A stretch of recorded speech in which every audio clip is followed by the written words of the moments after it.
یہ لیں۔ وہ کیفے میں اکیلے بیٹھا تھا جب رحم نے ٹیبل پر 200 روپے رکھے۔ نظر اٹھا کر رحم کے چہرے کو دیکھا جہاں واضح خفگی کی تھی۔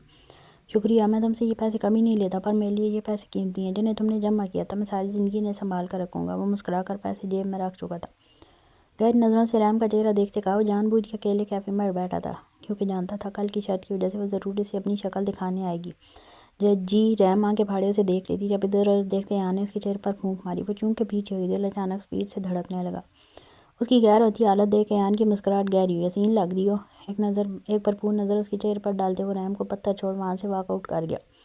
رحم کئی لمحے وہاں ویسی سون سی کھڑی ایان کی خوشبو اپنے ارد گرد رخت کرتی محسوس کر رہی تھی، پھر ہوش میں لوٹی بے اختیار دل پر ہاتھ رکھا۔ ہونٹوں پر اچانک مسکراہٹ مچلی۔ اس نے پلٹ کر دیکھا تو وہاں کوئی نہیں تھا۔ ایان دل چیر جا چکا تھا۔ ایان کا دن اسے دیکھ کر کیسا گزرا یہ الگ بات تھی، پر اس کا دل اور دن دونوں آج بہت خوشگوار گزرے تھے۔ وہ نہ چاہنے کے باوجود بات پہ بات مسکراتی رہی تھی۔ پہلی بار دل نے یوں انگڑائیاں لی تھیں کہ روم روم میں محبت کی کلیاں سی چٹکنے لگی تھیں۔ اپنا آپ کافی اہم لگنے لگا تھا۔ وہ اپنی اچانک تبدیل ہونے والی کیفیت سے انجان تھی، بس اتنا جانتی تھی کہ ایان کے الفاظ دل میں گدگدی مچا رہے ہیں۔ گھر جا کر بھی وہ چہکتی رہی۔ چاہے جانے کا احساس بہت خوبصورت اور دل فریب ہوتا ہے۔ اگلے دن بھی وہ سب سے پہلے ایان کو شکل دکھانے گئی، لیکن اس بار شرط اور اس کی فرمائش سے زیادہ اس کا اپنا دل شور کر رہا تھا۔ معاملہ یوں ہی شروع ہوا اور ایان کی سوچ سے زیادہ رفتار پکڑ گیا۔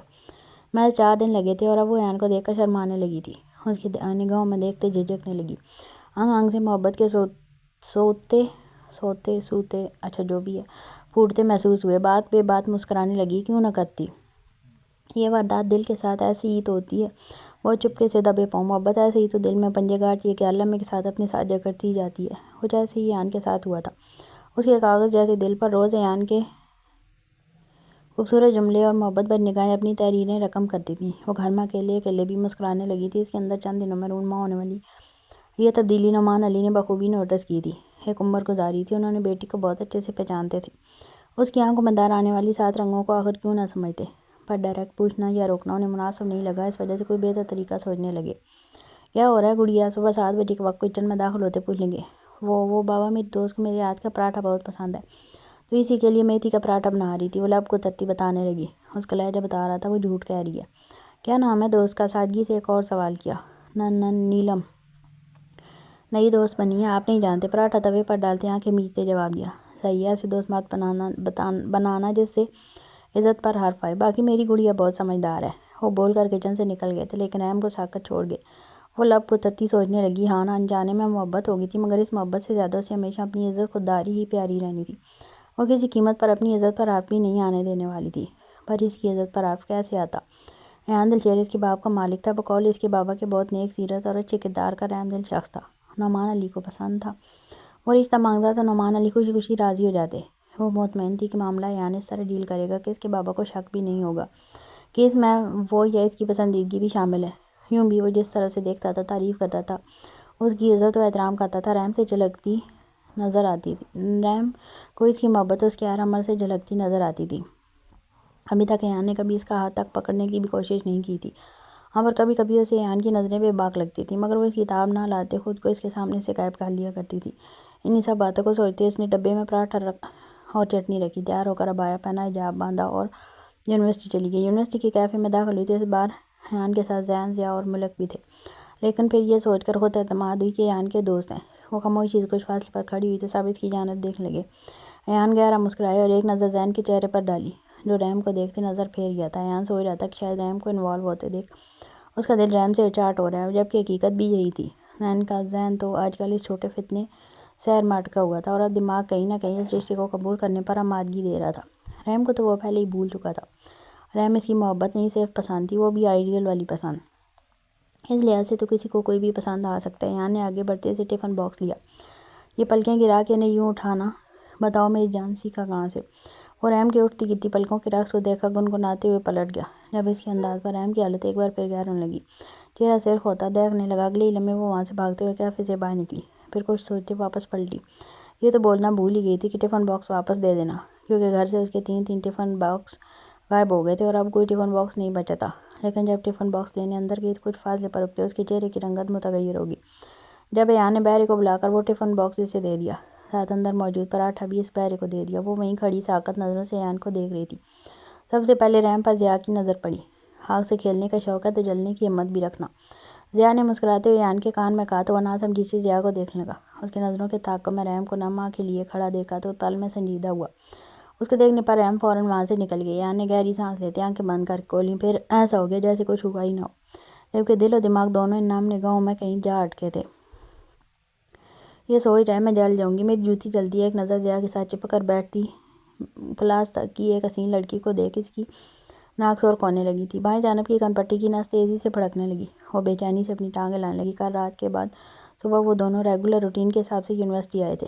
شادی شدہ ہونے کے باوجود ان کی زندگی میں کچھ بھی نہیں بدلا تھا۔ میرڈ لائف تو جیسے شروع ہی نہیں ہوئی تھی۔ نہ رشتے میں شوق پن تھا، نہ بہار، نہ کوئی شوق تقاضا، نہ کوئی پیار محبت۔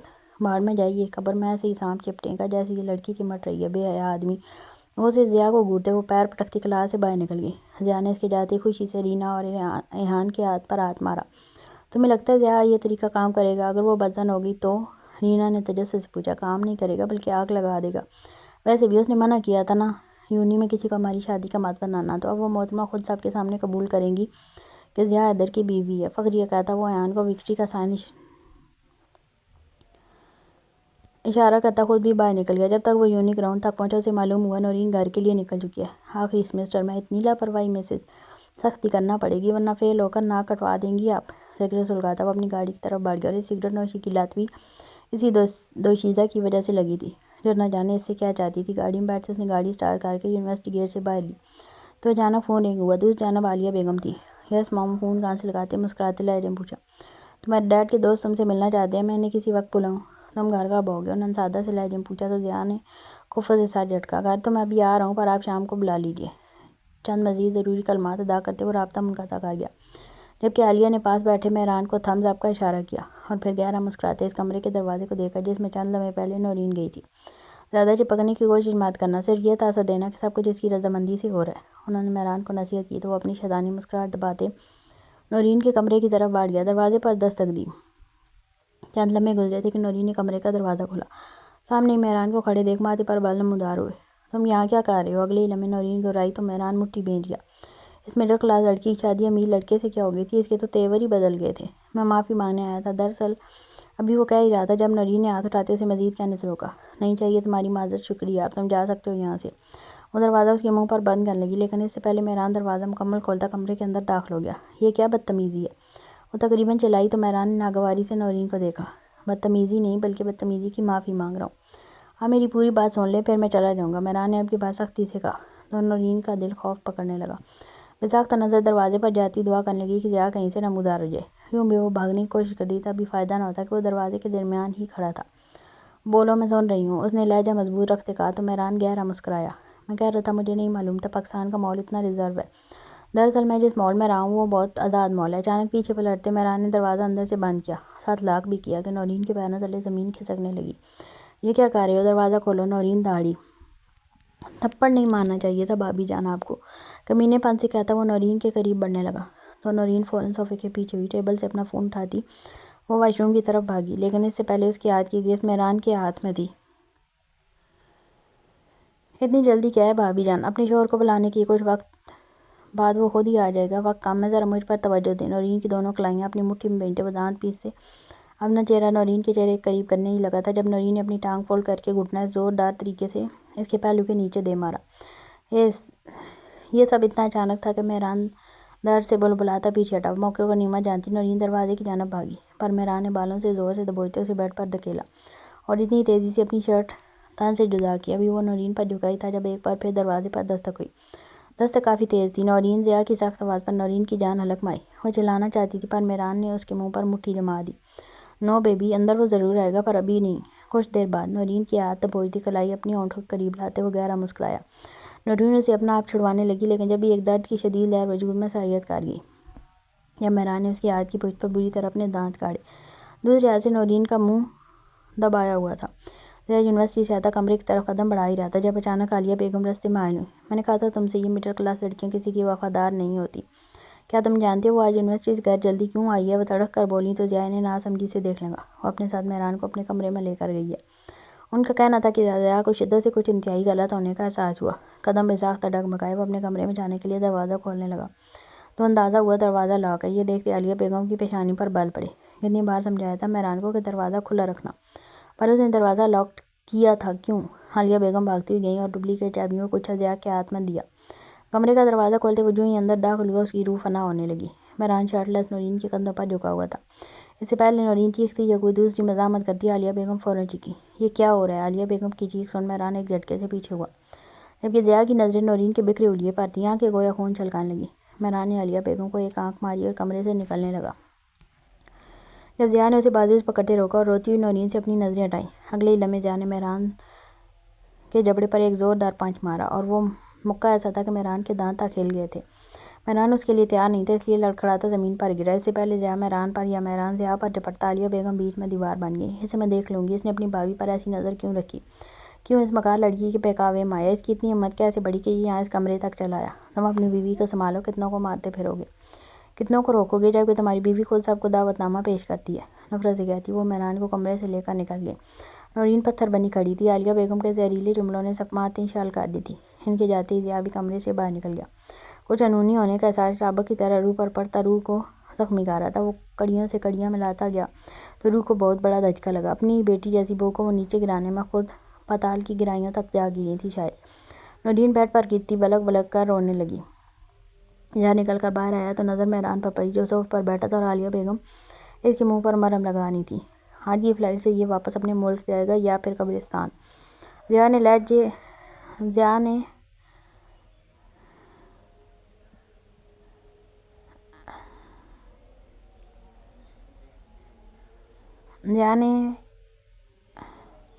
لہجے میں کہا تو عابدہ بیگم کی تیوری چڑھی۔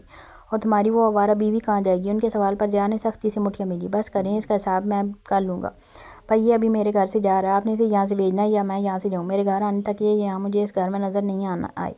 وہ عالیہ بیگم کو وارننگ دیتا گھر سے باہر نکل گیا۔ عالیہ بیگم کی آنکھیں سکون اور اطمینان سے چمکنے لگیں۔ وہ جانتی تھی بیٹا غیرت مند ہے، ایسی لڑکیوں کا بھی ساتھ نہیں رکھے گا جس کے تعلقات غیر مرد کے ساتھ ہوں۔ مہران باہر جائے گا، تم لوگ اسے ایئرپورٹ پہنچنے نہیں دو گے۔ وہ مجھے میرے دوست ایان دلشیر کے فارم ہاؤس پر چاہیے۔ پورچ کے ایک طرف صف باندھے کھڑے گارڈز کو حکم دیا تو وہ ساراسوات میں ہلا گئے۔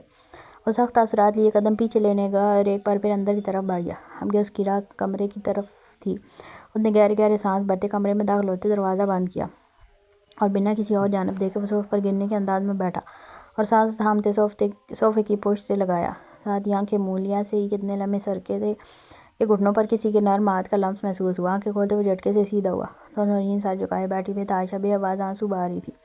ہاتھوں میں لرزش تھی، چہرہ لال سرخ، آنکھیں اور ناک تو گویا سرخ رنگ سے رنگ دیے گئے تھے، بال بکھرے ہوئے تھے۔ اس کی نظر چہرے سے ہٹتی نورین کے اپنے گھٹنے پر رکھے ہاتھ پر گئی جہاں کاٹے جانے کا نشان تھا۔ نورین اس کے سامنے زمین پر بیٹھی تھی، جسم بھی لرزنے لگا تھا۔ وہ دراصل ضیاء سے ڈر رہی تھی، اس سے خوفزدہ تھی۔ اس کی ماں کے الفاظ وہ بھول نہیں پا رہی تھی، اس کے ساتھ وہ عورت ایسا کچھ کر گزرے گی اس نے خواب میں بھی نہ سوچا تھا، بلکہ اسے دشمن نے کچھ سوچنے سمجھنے کا موقع ہی کب دیا تھا۔ میں نے نہیں بلایا، وہ ہچکیوں کے درمیان بولی۔ اس کی آواز دھیمی تھی، وہ خود اس نے بدتمیزی کی۔ ابھی وہ مزید کچھ کہتی کہ ضیاء نے اسے کمر سے تھامتے اوپر بٹھایا اور اپنی دائیں تھائی پر بٹھاتے اسے اپنے سینے میں بھیج لیا۔ یہ سب جیسے بھی جس کی بھی منشا کے مطابق ہوا تھا وہ سوچ بھی نہیں پا رہا تھا، تبھی درد و اذیت سے بلبلا رہا تھا۔ جانتا ہوں، آئی ایم سوری نورین۔ ضیاء کے منہ سے سوری سن نورین کے رونے میں مزید روانی آئی۔ وہ اسے کے سینے میں مزید پناہ تلاش کرتی بری طرح بلکنے لگی۔ میں بد کردار نہیں ہوں، رونے کے درمیان بولی۔ ضیاء نے اس کے بال سہلاتے اس کے گالوں پر لب رکھے۔ معلوم ہے، تمہارے کردار کی وضاحت کم از کم مجھے نہیں چاہیے۔ وہ نورین کو پیچھے کرتا اس کی آنکھوں میں دیکھنے لگا۔ نورین بھی بے یقینی سے اسے دیکھ لگی۔ پر جو تم نے دیکھا وہ آنٹی نے کہا۔ نورین کی آنکھیں لبالب پانیوں سے بھری تھیں۔ وہ ضیاء کے بے انتہا قریب تھی۔ ضیاء کے اتنے قریب ہونے سے نہ اسے کوئی جھجک محسوس ہوئی تھی، نہ ہی کوئی گھن یا منفی جذبہ محسوس ہو رہا تھا۔ جو دیکھا سب غلط تھا، بہت غلط، وہ غلط جو تمہارے ساتھ ہونے والا تھا، اور اس کا ذمہ دار صرف میں ہوں، اس میں تمہاری کوئی غلطی نہیں۔ یہ سب میری لاپرواہی کا نتیجہ ہے۔ میری آنکھیں تمہارے خلاف کچھ نہیں دیکھتی، نہ میرے کان تمہارے خلاف کچھ سنتے ہیں۔ میں اندر گونگا ہو جاتا ہوں۔ وہ نرمی سے بولا تو نورین روتے ہوئے آنکھیں میچ گئی۔ یہ اس شخص کی کیسی محبت تھی، کیسا یقین تھا۔ اگر وہ غلط نہیں بھی سمجھ رہا تھا تو غصہ تو کر سکتا تھا، اپنا غصہ نکال بھی سکتا تھا۔ اتنا یقین تو اس کے بابا نے بھی اس پر نہیں کیا تھا۔ ضیاء کی نظریں اس کی بند آنکھوں سے ہوتی اس کے سرخ رخسار پر ٹھہریں، پھر زاویہ بدلا اور لبوں پر آ ٹھہری۔ وہ آنکھیں میتا دل میں اٹھتی اپنی طلب کا گلا گھونٹنے لگا، لیکن برداشت نہ ہوا تو نورین کے چہرے پر نرمی سے جھکا۔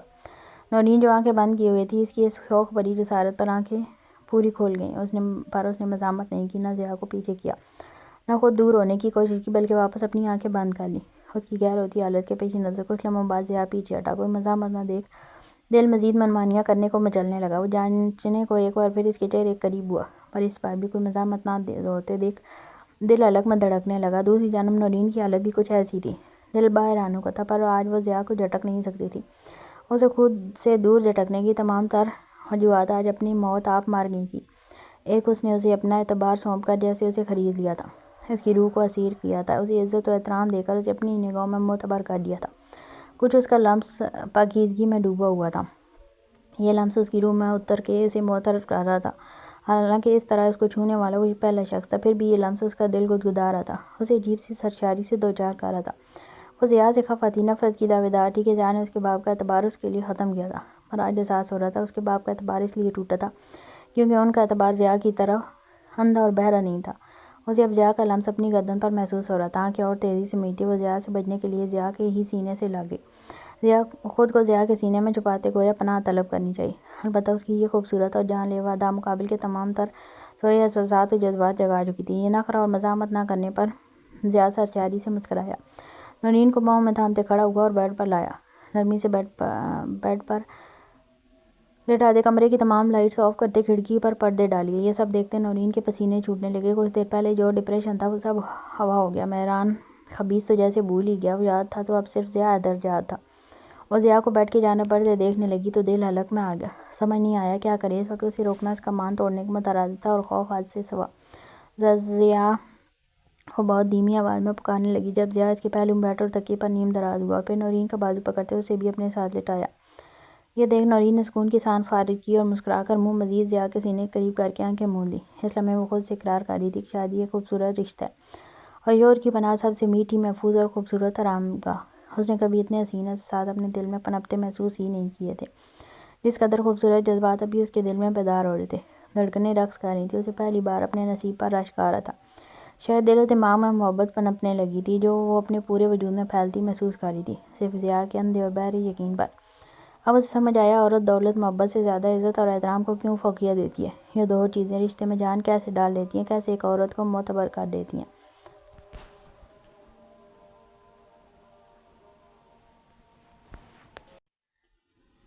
ابھی وہ یہی سب سوچ رہی تھی کہ اس کا سارا اطمینان غارت ہو گیا، دل سوکھے پتے کی طرح تھر تھر کانپنے لگا۔ ضیاء بہت نرمی سے اسے اپنی قید میں کرتا، اب اس پر گہرے بادل کی طرح چھانے لگا تھا، اپنی انگلیاں نورین کی انگلیوں میں زدہ، وہ نورین کی ناک سے اپنی ناک مس کرنے لگا تو بے اختیار نورین کھلکھلا کر ہنسی۔ ضیاء محبت بھری نظروں سے اس کی ہنسی دیکھنے لگا، پھر ہنسی سے اس کے ماتھے پر اپنا پرشدت لمس چھوڑا۔ وہ کیسے بتاتی، شرم کا تقاضا تھا، ورنہ چیخ کر بتاتی آج ضیاء حیدر کا چھونا اسے اس قدر حسین لگ رہا ہے، اپنا آپ بہت محترم اور معزز۔ ہاں، ضیاء حیدر نے اپنی محبت میں مارکا مارا تھا کہ نورین کے دل کو فتح کیا تھا۔ تو میں کھا جاؤں، نورین کی کان کے قریب جھکتے اس نے شرارت سے کہا، پیٹ میں جا کر آپ کا ہاضمہ خراب کر دوں گی۔ نورین بھی شرارت سے بولی۔ ضیاء نے نفی میں سر ہلایا تو نورین نے بھی آخر اسے آپ کہتے، شوہر کا مقام دیتے اسے معتبر کر ہی دیا تھا۔ ٹھیک ہے، پھر خالی چکھ لیتا ہوں۔ ہنستے ہوئے وہ مزید نورین کے قریب ہوا تو نورین کا دل بری طرح دھڑکا۔ ضیاء بے اختیار منہ سے پکارا، ضیاء نے پیچھے ہٹتے اسے دیکھا، وہ زور زبردستی کا قائل نہیں تھا، جبکہ اس کے اس عمل سے نورین مسکراتے ہوئے نفی میں سر ہلانے لگی اور اس کے گرد اپنی نازک بائیں لپیٹتے اس کے کشادہ سینے میں اپنا چہرہ چھپا لیا۔ اس کی خود سپردگی کے اس انداز پر ضیاء نے جھکتے شدت سے اس کا ماتھا چوم لیا۔ اگلے گزرنے والے پل یقیناً بہت خوبصورت تھے، نورین کے لیے بھی اور ضیاء کے لیے بھی، کہ محبت ایک پاکیزہ رشتے کو مکمل کرتی اپنی کامیابی پر آس پاس رقصاں تھی۔ رحم آفڑے میں گھر واپس جا چکی تھی۔ ایان نے اسے یونیورسٹی میں ڈھونڈنے کی کوشش نہیں کی تھی کیونکہ ساتھ دوست تھے، وہ بالکل بھی ان پر یہ ظاہر نہیں کر سکتا تھا اسے رحم کی کوئی فکر ہے، جبکہ ضیاء نے اسے ایک بار سمجھانے کی کوشش کی تھی، پر اپنے الفاظ ضائع ہوتے تھے، خاموش ہو گیا تھا۔ یہ بھی صحیح کہاوت تھی، جب تک انسان خود گرتا نہیں سنبھلتا نہیں۔ گھر پہنچ کر رحم کو واز کال کی تھی، لیکن پہلی کال جو اس نے ایان کی ریسیو کی تھی، لیکن ایان کی آواز سن کے کاٹ دی تھی۔ اس کے بعد اسے کا فون مستقل طور پر بند تھا۔ کیا چاہتی ہے یہ لڑکی، کیوں مجھے اتنا غصہ دلاتی ہے، کیا چاہتی ہے میں اس کے آگے جھکوں اور یہ اپنے تیور ساتویں آسمان پر چڑھا لے گا، اسے میں کھولتے ہوئے کہا، پھر کچھ سوچ کر مسکرایا، محترمہ کی عقل ٹھکانے پر لگانی پڑے گی۔ اپنے بال بن کی صورت میں لپیٹتے ہونٹوں پر ایک پراسرار مسکراہٹ لیے وہ باہر نکلا۔ رات اپنے پر پھیلا چکی تھی، اس کی گاڑی سنسان سڑکوں پر دوڑتی ایک چناز سا محلے میں رکی۔ وہ گاڑی لا کرتا 3-4 گلیاں کراس کرتا نعمان علی کے گھر کے بیک سائڈ پر ایک خالی پلاٹ میں داخل ہوا اور مہارت سے درمیانی دیوار پر چڑھتا اندر کود گیا۔ چھوٹی سی گلی سے باہر نکلا جس میں گملے رکھے ہوئے تھے۔ صحن میں نعمان علی گہری نیند میں تھا کہ اس کی ہلکے ہلکے خراٹے جاری تھے۔ گھر کی بتی مکمل گل تھی، اندازے سے قدم رحم کے کمرے کی جانب لیتے اس نے ٹارچ جلائی۔ وہ یہ بات ماننے سے انکاری تھا، مگر جب سے وہ یونیورسٹی سے بغیر کچھ کہے سنے واپس آئی تھی اور اس پر متضاد آ کر اس سے بات تک نہیں کی، نہ اس کی کوئی فون کال ریسیو کی، تو وہ تب سے ہی تقریباً جلے توے پر بیٹھا تھا، بس نہیں چل رہا تھا۔ اس کے پاس آیا اور اس کی عقل ٹھکانے لگا دی۔ اب جب کہ وہ یہاں تک چلا آیا تھا، سامنے ہی روشنی میں اسے چارپائی پر بے خبر سوئے دیکھا تو گویا تن بدن میں آگ سلگ اٹھی۔ مجھے تیور دکھا کر محترمہ کتنی پرسکون نیند کے مزے لے رہی ہے، میں تمہاری نیند غارت کر دوں گا رحم نعمان علی، تمہیں میری محبت میں دیوانہ ہونا پڑے گا، میرے سامنے گڑ گڑانا پڑے گا۔ خود سے یاد کرتے اس نے ٹارچ بند کرتے فون جیب میں ڈالا اور قدم رحم کی جانب بڑھایا اور چارپائی پر رحم کے برابر میں بیٹھا۔ کچھ لمحے گزرے تو روشن دان اور کھڑکی سے چھن کر آتی چاندنی نے منظر کافی حد تک ٹھنڈا اور صاف کر دیا۔ اس نے بہت قریب سے رحم کا چہرہ دیکھا تو بساخت آنکھیں میٹھی۔ وہ کیوں دکھتی تھی اتنی بولی اور معصوم؟ کیوں تھی اس کے چہرے پر یہ والہانہ کشش؟ وہ خوبصورت نہیں ہو کر بھی سب سے خوبصورت کیوں تھی؟ ایان دلشیر اپنے جبڑے بھینچ گیا۔ Control Ayan, just control yourself. تم اس کی جانب اس قدر اٹریکٹ ہرگز نہیں ہو سکتے۔ خود کو اچھے سے باور کرواتے اس نے آنکھیں واپس رحم پر مرکوز کیں تو اب کہ اس کے گھنے سائے پر رحم کھسمسائی، وہ آنکھیں بند کیے ہی تھی کہ اسے نیند میں اپنے قریب کسی کی موجودگی کا احساس ہوا۔ وہ نیند سے بیدار ہونے لگی۔ ایک خوف سے اچانک اس کا جسم منو بھاری ہونے لگا۔ اپنے بہت قریب کسی کی بھاری خوشبو سے معطر سانسوں کے ساتھ سگریٹ اور پرفیوم کی ملی جلی خوشبو، رحم کا دل دہل گیا۔ وہ ہوش میں آتی خود پر کسی کو جھکا دیکھ پوری طرح گھبرائی، البتہ یہ نہ دیکھ سکی کہ مقابل کون ہے۔ وہ اس وقت شور مچا کر پورے محلے میں اپنا تماشا بھی نہیں لگانا چاہتی تھی۔ تبھی وہ مشکل اپنے لبوں کو آپس میں بھینچے رکھا اچانک چارپائی سے اٹھ کر تیزی سے بھاگنے لگی تھی، جب اچانک کسی نے بازو سے کھینچ کر اسے واپس چارپائی پر دھکا دیا اور اس کے وجود پر قابض ہونے کی کوشش کرنے لگا۔ وہ شدید مزاحمت کر رہی تھی، پر جو کوئی بھی تھا طاقت میں ہرگز اس کے مقابل نہیں تھا۔ بری طرح جھٹپٹانے کے بعد چند ہی لمحوں کی کہانی تھی کہ وہ تھک کر ڈھیر ہو گئی اور بری طرح سے سک پڑی۔ اندھیرے مقابل کے ہونٹ اس کی بے بسی پر دھیمے سے مسکرائے۔ ایان نے ایک آدھے کمرے کی کھڑکی جو آدھ کھلی تھی مکمل کھول دی، جو چارپائی کے پیچھے ہی تھی۔ چاند کی روشنی میں اس کے سامنے بے بس پلی لڑکی کے وجود کو مکمل روشن کر گئی۔ لمبے بال تکیے پر بکھرے تھے، سادگی میں کسی بھی قسم کی تکلفات سے پاک، وہ بے پناہ حسین لگ رہی تھی۔ منظر مزید صاف ہوا تو ایک بار پھر اس کا دل ڈگمگانے لگا۔ دوپٹے سے بے نیاز اس کے دل نشین خدوخال سے نظریں چراتے مقابل نے اس کا دوپٹہ اٹھاتے اس کے سینے پر پھیلایا۔ وہ جو عزت لٹ جانے کے خوف سے آنکھیں میچ گئی تھی، پٹ سے آنکھیں کھولی، لیکن جان تو تب ہوا ہوئی جب اپنے اوپر جھکے سمیر آزادے کو دیکھا، جس نے اسے ذلیل کرنے میں کوئی کسر نہیں چھوڑی تھی۔ کیسے اپنے دوستوں کے سامنے اس کی اہمیت 2 ٹکے کی تھی؟ کیا سوچتے ہوں گے وہ لوگ؟ ہنستے ہوں گے اس پر۔ آپ چھوڑیں مجھے ورنہ میں چلاؤں گی۔ ایان کو دیکھ کر رحم کا خون کھول اٹھا۔ چلاؤ پھر، اس حال میں تمہارے بابا ہمیں دیکھیں گے تو ابھی سے اپنے نواسے کا نام سوچ لیں گے۔ وہ انتہائی بے باکی سے اپنی اور اس کی موجودہ پوزیشن پر طنز کر رہا تھا۔ اس کی بے باک بات سن رحم کا چہرہ تپنے لگا، آنکھوں سے آنسو تواتر سے جاری تھے۔ کتابی چہرے پر ایک رنگ آ رہا تھا اور ایک رنگ جا رہا تھا، جسے وہ شوق نظروں سے دیکھ رہا تھا۔ یونیورسٹی میں بھی آپ مجھے ذلیل کر چکے، اب محلے میں بھی رسوا کرنا چاہتے ہیں۔ آپ کے نزدیک غریب لڑکیوں کی عزت اہمیت صرف چند ٹکے کی ہوگی کیا؟ لیکن وہ غصے سے پھنکار رہی تھی کہ وہ اس کے ہونٹوں پر اپنی انگلی رکھ گیا۔ جو مجھ سے منسوب ہو جائے وہ انمول ہوتا ہے اور تم ٹکے کی بات کر رہی ہو؟ بہت انمول ہو تم رحم نعمان علی، اس نے محبت سے چور لہجے میں کہا۔ اس کی قید میں پھنسی رحم کو اس کی عقل پر شبہ ہوا۔ وہ ایسا ری ایکٹ کر رہا تھا جیسے کچھ ہوا ہی نہ ہو۔ صبح تک اسے ذلیل کر کے دوسروں کے سامنے تماشا بنانے والا محبت سے بات کر رہا تھا جیسے کچھ ہوا ہی نہیں ہو۔ اسے احساس بھی نہیں تھا شاید کہ وہ رحم کی نسوانیت اور میں آپ سے منسوب نہیں ہوں، سمجھے آپ؟ اگر آپ یہ سوچ رہے ہیں میں عزت کے خوف سے خاموش ہوں گی تو آپ غلط ہو، بے بسی کے احساس سے چور گلوگیر آواز میں کہتے ساتھ اس نے ایان کے بازو پر زور سے اپنے دانت کاٹ دیے۔ یہ حملہ اچانک تھا۔ ایان نے اپنا نچلا لب دانتوں تلے دبایا اور اس کی زور آزمائی ملاحظہ کرنے لگا۔ کچھ لمحوں بعد رحم کو اپنے منہ میں خون کا ذائقہ محسوس ہوا۔ وہ جھٹکے سے پیچھے ہوئی، لیکن اس ڈھیٹ بیہودہ بے شرم شخص کو ویسے ہی خود پر قابض دیکھ مزید بے تحاشا رونے لگی۔ تمہاری دی ہوئی تکلیف سے نہیں جاؤں گا، لیکن اب لگ رہا ہے اگر یہاں رکا تو واقعی تمہارے بابا کو اپنے نواسے کا نام سوچنا پڑے گا۔ وہ بگڑا ہوا تھا، یہ سب باتیں کرنا اس کے لیے عام تھا۔ وہ الگ بات تھی کہ اس نے کبھی کسی لڑکی سے نہ اس طرح کی بات کی تھی، نہ یہ کسی لڑکی کے کمرے کے یوں چکر لگائے تھے۔ وہ اپر کلاس میں موو کرنے والا تھا اور لڑکے لڑکی کا آپس میں یہ تعلق قائم کرنا اس کے لیے عام بات تھی، اور یہ لڑکی جو اس کے سامنے تھی، اسے تو بالآخر اسی کے سامنے زیر ہو کر اسی کی زندگی میں آنا تھا، بس گڑ گڑانا تھا، بھیک مانگنی تھی اپنی محبت کی۔ پھر ایان دلشیر فیصلہ کرتا کہ احسان کرنا ہے یا نہیں۔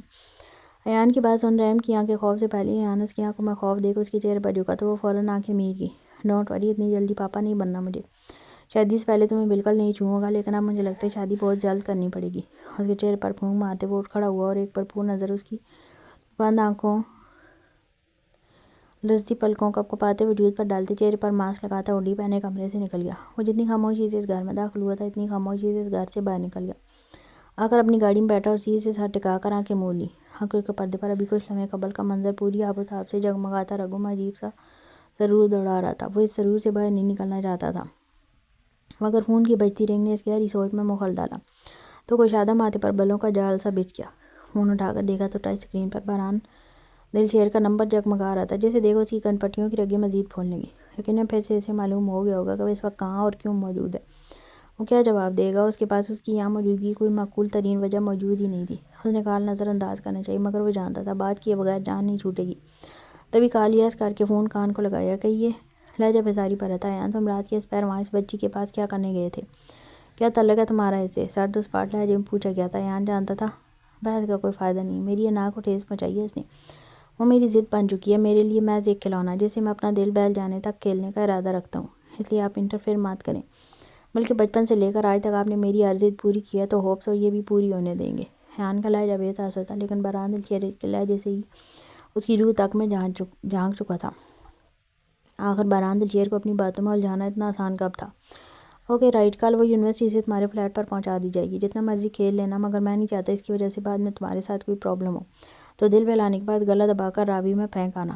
باقی میں خود سنبھال لوں گا. شٹ اپ برو، جسٹ شٹ اپ. وہ بولا نہیں دھاڑا تھا. ایسی گھٹیا بات آپ ہی کر سکتے ہیں، صرف آپ. وہ تیش و اشتعال سے پاگل ہوا تھا، یہ جانے بغیر کہ یہ تیش اسے جان بوجھ کر دلایا گیا تھا. جبکہ اس کی اس بات پر اس طرح سے بھڑک جانے پر بہران دل شیر کے لبوں پر ایک آسودہ سی مسکراہٹ تھی. میں ایسا کچھ نہیں چاہتا سمجھے آپ، اس لیے اپنے پالتو کتوں سے کہیے گا مجھ سے اور رحم و مال علی سے بہت دور ہیں. اس کے آس پاس بھی کوئی بھٹکا تو اسے زندہ جلا دوں گا. وہ حلق کے پل گرایا تھا. تو تم اس سے آخر چاہتے کیا ہو ایان؟ بہران اس پاٹ لہجے میں جھٹلا کر پوچھا. کم از کم یہ نہیں کہ اس کی عزت اور زندگی سے کھیل جاؤں. میری ایسی کوئی اٹینشن ہے. ایان دانت پیس کر بولا. تو آدھی رات کو اسے درس سنانے گئے تھے ایان دل شیر؟ رات کے اس پیر تم اس کے پاس کیوں گئے تھے؟ بہران نے بے تاثر لہجے میں پوچھا تھا. مگر تب تک ایان کے ماتھے پر پسینے کے قطرے جگمگانے لگے تھے.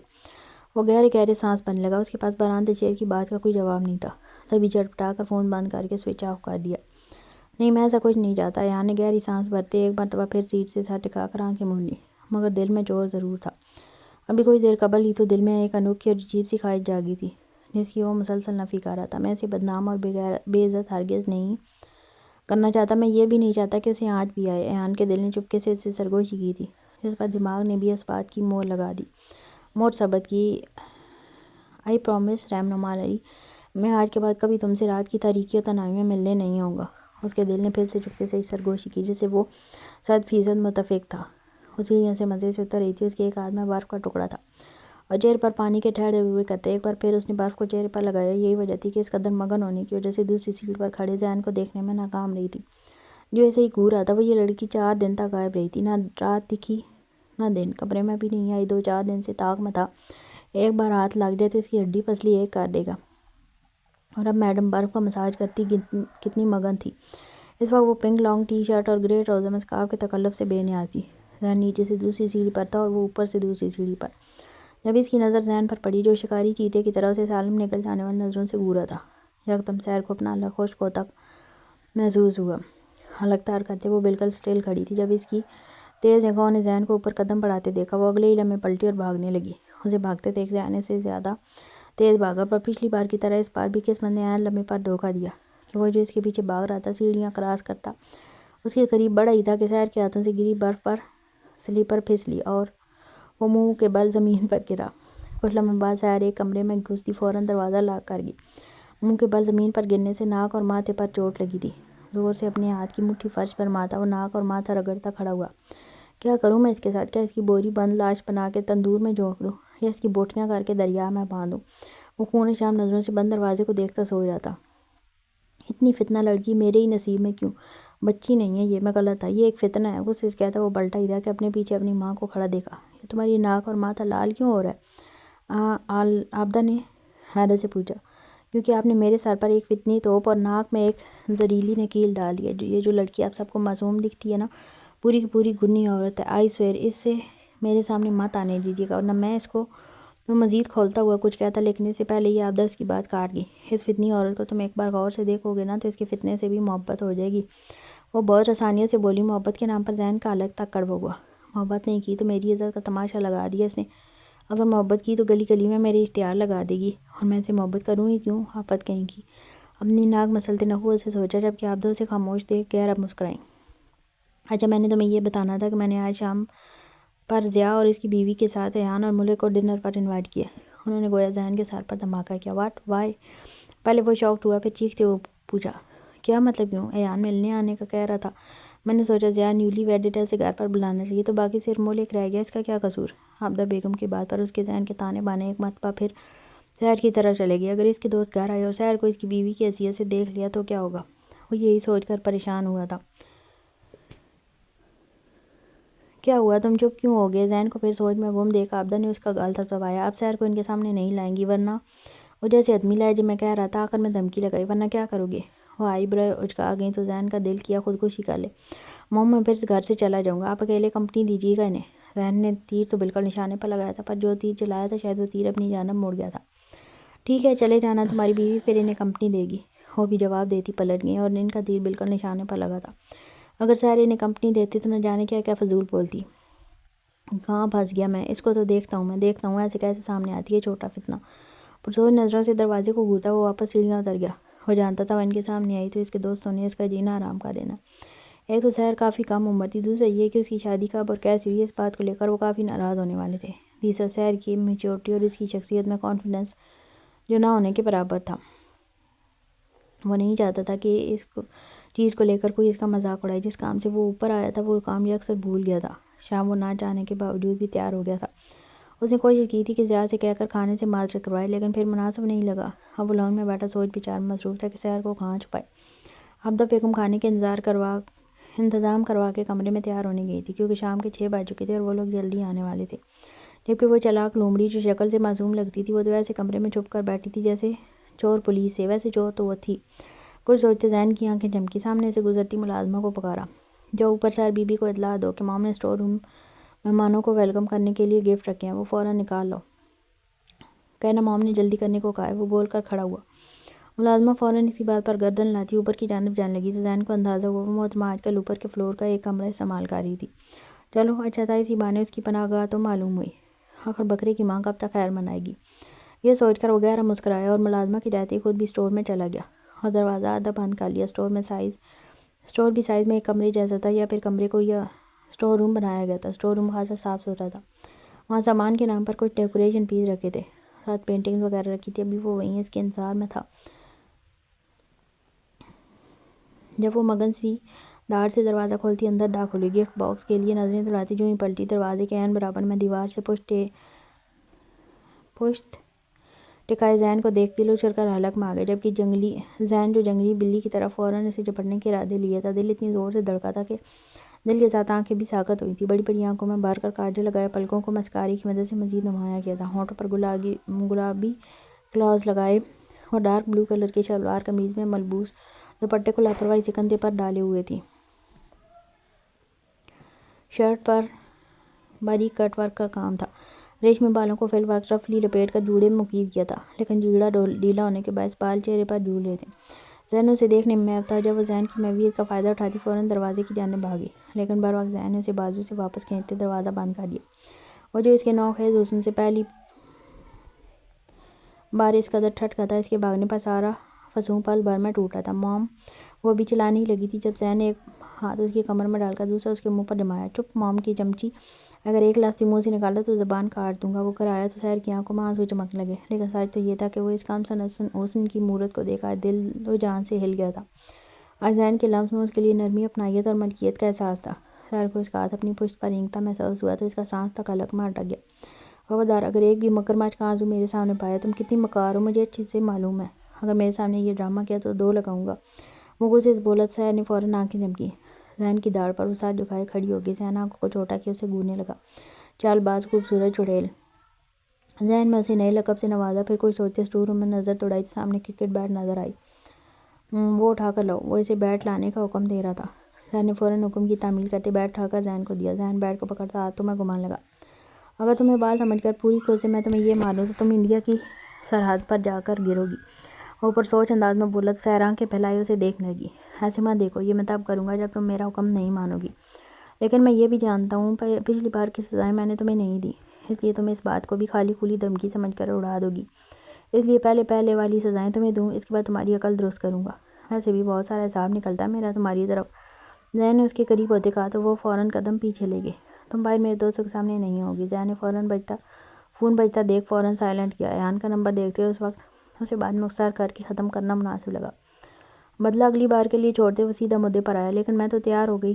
وہ سادگی سے فوراً منمنائی۔ زین نے آئی برو اٹکا کر اس کی تیاری دیکھی اور پھر گہرا مسکراتے اس کے چہرے کے قریب اپنا چہرہ کیا۔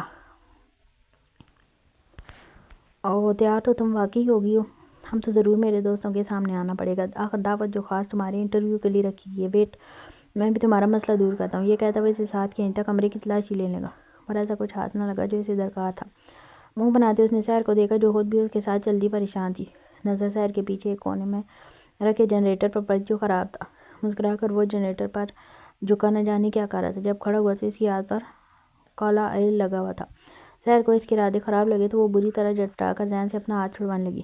زین مسکراتے پلٹا اور وہی آئل کا ہاتھ اس کے کپڑوں کے عین سامنے مال دیا، پھر دوبارہ ہاتھ پر آئل لگاتے اس کے چہرے پر لگا دیا۔ تمہاری تیاری تو خراب ہوگی، اب تم دعوت میں کیسے ہوگی؟ اس نے بھولے پن سے انجان بننے کی بھرپور اداکاری کی۔ چلو کوئی مسئلہ نہیں، اب تم دوبارہ تیار ہونے کی زحمت مت کرنا، ورنہ میں تمہیں بال بنا کر انڈیا کے بارڈر پر پھینک دوں گا۔ آخر میں غصے سے کہا، جبکہ اپنا فیوریٹ ڈریس کی یہ حالت دیکھ کے سحر کی آنکھیں حقیقت میں آنسو سے بھر گئی تھیں۔ ناک سرخ پڑ گئی تھی اور وہ آنسو پینے کے چکر میں سر مکمل جھکا گئی تھی کہ اس بے مہر بے حس شخص کے سامنے اپنی قیمتی آنسو اور خود کو بے مول کرنے کا کوئی فائدہ نہیں تھا۔ اسے جواب نہ دیتے دیکھ زین نے اس کا سر تھوڑی سی اوپر پکڑتے اوپر کیا تو اسی لمحے وہ آنکھیں مید گئی۔ کئی آنسو گال پر پھسلے تو زین کی گرفت اس کے چہرے پر ڈھیلی پڑی۔ وہ معصوم سی چالاک لومڑی حقیقت میں رو رہی تھی۔ لفظ اب سے آپس میں پیوست تھے۔ زین کو نہ جانے کیوں اپنے کیے گئے عمل پر شرمندگی ہوئی۔ سحر کے آنسو عجیب سی بے کلی اس کے وجود میں جگا گئے تھے۔ کمرے میں جاؤ، دروازہ کھولتے زین نے سنجیدگی سے کہا تو اگلے ہی لمحے وہاں سے بھاگ گئی۔ گہری سانس لیتے زین نے منہ پر ہاتھ پھیرا تو انگلی پر باقی رہتا آئل اس کے منہ کو بھی سیاہی سے رنگ گیا۔ What the!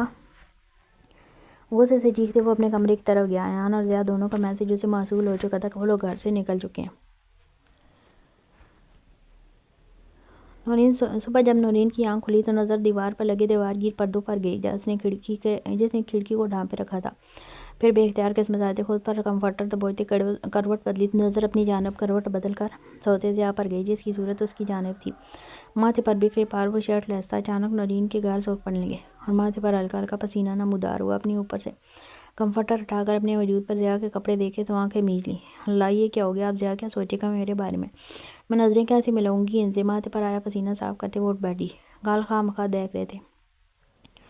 دل تھا کہ بے قابو ہوتے جان لینے کے در پہ تھا۔ ہونٹ پر سے کمفرٹر ہٹاتے وہ دبے قدموں اٹھی اور بیڈ سے نیچے اتر گئی۔ وارڈروب سے کپڑے نکال کر واش روم میں بند ہو گئی۔ کچھ دیر بعد وہ فریش ہو کر باہر نکلی تو بے اختیار شکر ادا کیا کہ جہاز سو رہا تھا۔ جلد از جلد اپنی تیاری مکمل کرتے وہ بیگ لیتی کمرے سے باہر نکل گئی۔ آج وہ دل سے دعا گو تھی کہ ضیاء یونیورسٹی نہ آئے۔ دل اور دن دونوں اچانک بہت پر رونق لگ رہے تھے۔ بات بے بات چہرے پر گلال بکھر رہا تھا۔ ضیاء کی سرگوشیاں کانوں میں گونجتی تو پیٹ میں تتلیاں اڑنے لگتیں۔ وہ آج مسلسل اسی کے بارے میں سوچے جا رہی تھی۔ اسے سوچنا بہت اچھا بھی لگ رہا تھا، اپنا آپ مکمل لگ رہا تھا۔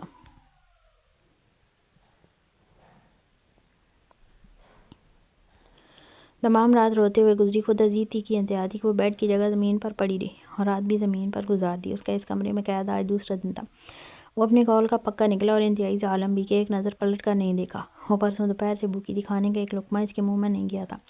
ملازمہ آتی تھی، کھانا رکھ کر چلی جاتی تھی اور جب وہ کھانے سے انکار کرتی تو گھنٹوں بعد اٹھا کر لے جاتی تھی۔ میں تمہیں سچ میں معاف نہیں کروں گی عارضہ خانزادہ، وہ نڈال سی سے سکتی ہوئی خود اذیت سے بولی۔ اس نے کھانا نہیں کھایا تھا، بھوک لگنے کے باوجود کہ عارضہ خانزادہ بخوبی جانتا تھا وہ بھوک کی شدید کچی ہے، بھوکی نہیں رہ سکتی، وہ ضرور آئے گا۔ پر وہ تو واقعی نفرت نبھا رہا تھا۔ سسکیاں جاری تھیں کہ اچانک ایک زوردار اپکائی آئی کہ کلیجہ زور سے کھینچا۔ وہ نڈال تھی، اس کے باوجود تیزی سے اٹھی اور کمرے سے منسلک واش روم میں بھاگی۔ واش بیسن پر جھکی تو ایک کڑوا زہر سفید پانی منہ سے الٹی کی صورت میں نکلا۔ کلی کرتے وہ سیدھی ہوئی تو زین بری طرح چکرانے لگا۔ اسے خدشہ ہوا کہ یہ خالی پیٹ کی وجہ سے الٹی ہوئی تھی اور اب کمزوری سے ذہن چکرانے لگا تھا. اسے کھانے کی شدید ضرورت تھی. ڈر تھا بے ہوش ہو کر گر نہ جائے. جب شاور کھول کر اس کے نیچے کھڑی ہوگی. آواز مکمل بحال ہو گئی. شاور بند کرتے وہ واپس کچھ لمحے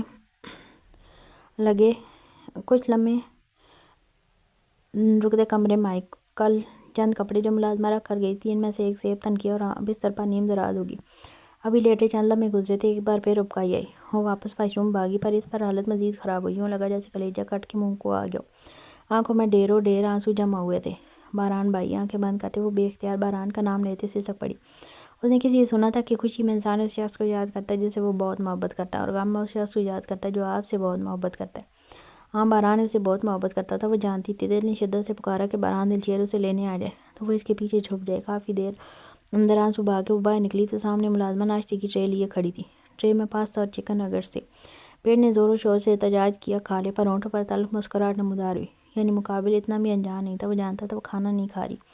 جب بھی اس کی پسند کی چیزیں بھیج رہا تھا تاکہ وہ بھوک کی شدت سے خود ہی ٹوٹ جائے. مجھے نہیں کھانا. وہ سپاٹ لہجے میں بولتی. لڑکھڑاتے قدموں سے بیڈ پر لیٹ گئی. سرخ سرجی آنکھوں پر بازو رکھ لیا. ملازمہ نے اس کے لڑکھڑاتے قدم دیکھے تو لب بھینچ کے باہر نکل گئی. لاؤنج میں آتے فون اٹھایا اور وہ نمبر ڈائل کیا جس پر اطلاع دینے کا حکم دیا گیا تھا. اگلی جانب سے فوراً کال اٹھائی گئی جیسے مقابل اسی فون کال کے انتظار میں تھا. سر بیگم صاحبہ نے کھانے سے پھر سے انکار کر دیا. ملازمہ نے اطلاع دی تو عارضک نے سختی سے آنکھیں میجی. اوکے وہ کہتے سر رابطہ منقطع کرنے لگا جب ملازمہ نے درمیان میں مداخلت کی. سر ایک اور بات. میڈم کے قدم لڑکھڑا رہے ہیں. وہ بری طرح چکرا رہی ہیں. چہرے کا رنگ بھی ہلدی کی طرح پیلا زرد پڑ چکا ہے.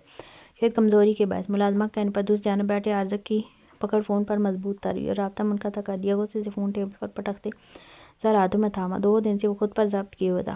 اگر 2 دن سے الف عارضک خانزادہ نے کچھ نہیں کھایا تو عارضک خانزادہ کی جان پر بھی ایک لقمہ حرام تھا. وہ اچھے سے جانتا تھا وہ بھوک برداشت نہیں کر سکتی پھر بھی ضد کر رہی تھی. کیوں؟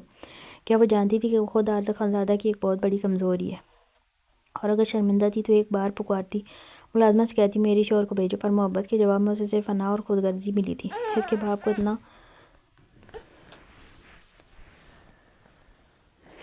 کو اتنا برا کہنے کے باوجود وہ لڑکی شرمندہ تک نہیں تھی. بس چاہتی تھی کہ وہ اس کے آگے جھک جائے. وہ جھک جاتا اگرچہ درمیان میں تنازع کی وجہ اس کا باپ نہ ہوتا. لیکن اب جب وہ کھانا نہیں کھا رہی تھی تو اس کی عقل ٹھکانے لگانا بھی بہت ضروری تھا. یوں بھی کمزور دان پان سی تھی. مزید کمزور ہو جاتی. کچھ دیر پہلے ہی وہ آفس پہنچا تھا اور اب کچھ دیر میں میٹنگ تھی جسے مینیجر کے سپورٹ کرتا. وہ خود گھر کے لیے نکلنا چاہتا تھا مگر اس سے پہلے ہی فون پر میسج کی ٹون بجی تھی. وہ اس وقت فون کی جک میں ہرگز نہ پڑتا لیکن فون پر جگمگاتا پرائیویٹ نمبر دیکھ وہ تجسس کے ہاتھوں مجبور ہوا تھا. آخر میسج کھول کر دیکھا تو جیسے آسمان سر پر آن گرا یا زمین ریزہ ریزہ ہو کر پاؤں کے نیچے سے سرکتی چلی گئی. تمہارے گھر کا وہ کمرہ جس کے پنکھے سے تم نے اپنے باغ کی لاش کو جھولتے دیکھا تھا. اگر نہیں چاہتے کہ آج اپنی بیوی کی لاش کو اسی پنکھے سے جھولتے دیکھو تو فوراً گھر پہنچو اور اپنی بیوی کو اس کمرے سے نکالو. عارضک خانزادہ بری طرح اضطراب کا شکار ہوا تھا. ابھی یہ سوچنے کا وقت نہیں تھا کہ یہ میسج کیوں اور کس نے بھیجا تھا. ویسے وہ اس میسج کو سیریس نہیں لینا چاہتا تھا کہ اس کے گھر کی سیکیورٹی انتہائی حساس تھی. اسے ہیلپ کو لے کر کسی قسم کا کوئی خدشہ نہیں تھا مگر پھر بھی وہ فوراً وہاں سے نکلا تھا. گاڑی ڈرائیو کرتے ذہن مستقل اضطراری کیفیت میں کسی پراگندہ سوچ کا احاطہ کیے ہوئے تھا. سگریٹ کی شدید طلب. اس نے ڈیش بورڈ سے سگریٹ نکال کر سلگائی اور لبوں میں دباتے گہرا کاش لیا. 20 منٹ کی ڈرائیو کے بعد گاڑی گھر کی پارکنگ میں رکی. گاڑی سے باہر نکلتے سگریٹ زمین پر پھینکا وہ اندر کی جانب بڑھ گیا. جب ٹھٹک کے رکا. پورچ میں اس کے چچا کی گاڑی بھی کھڑی تھی. اندر داخل ہوا تو ملازمہ لاؤنج کے صوفے پر بیٹھی تھی. عارضک کو دیکھ فوراً متوجہ ہوا.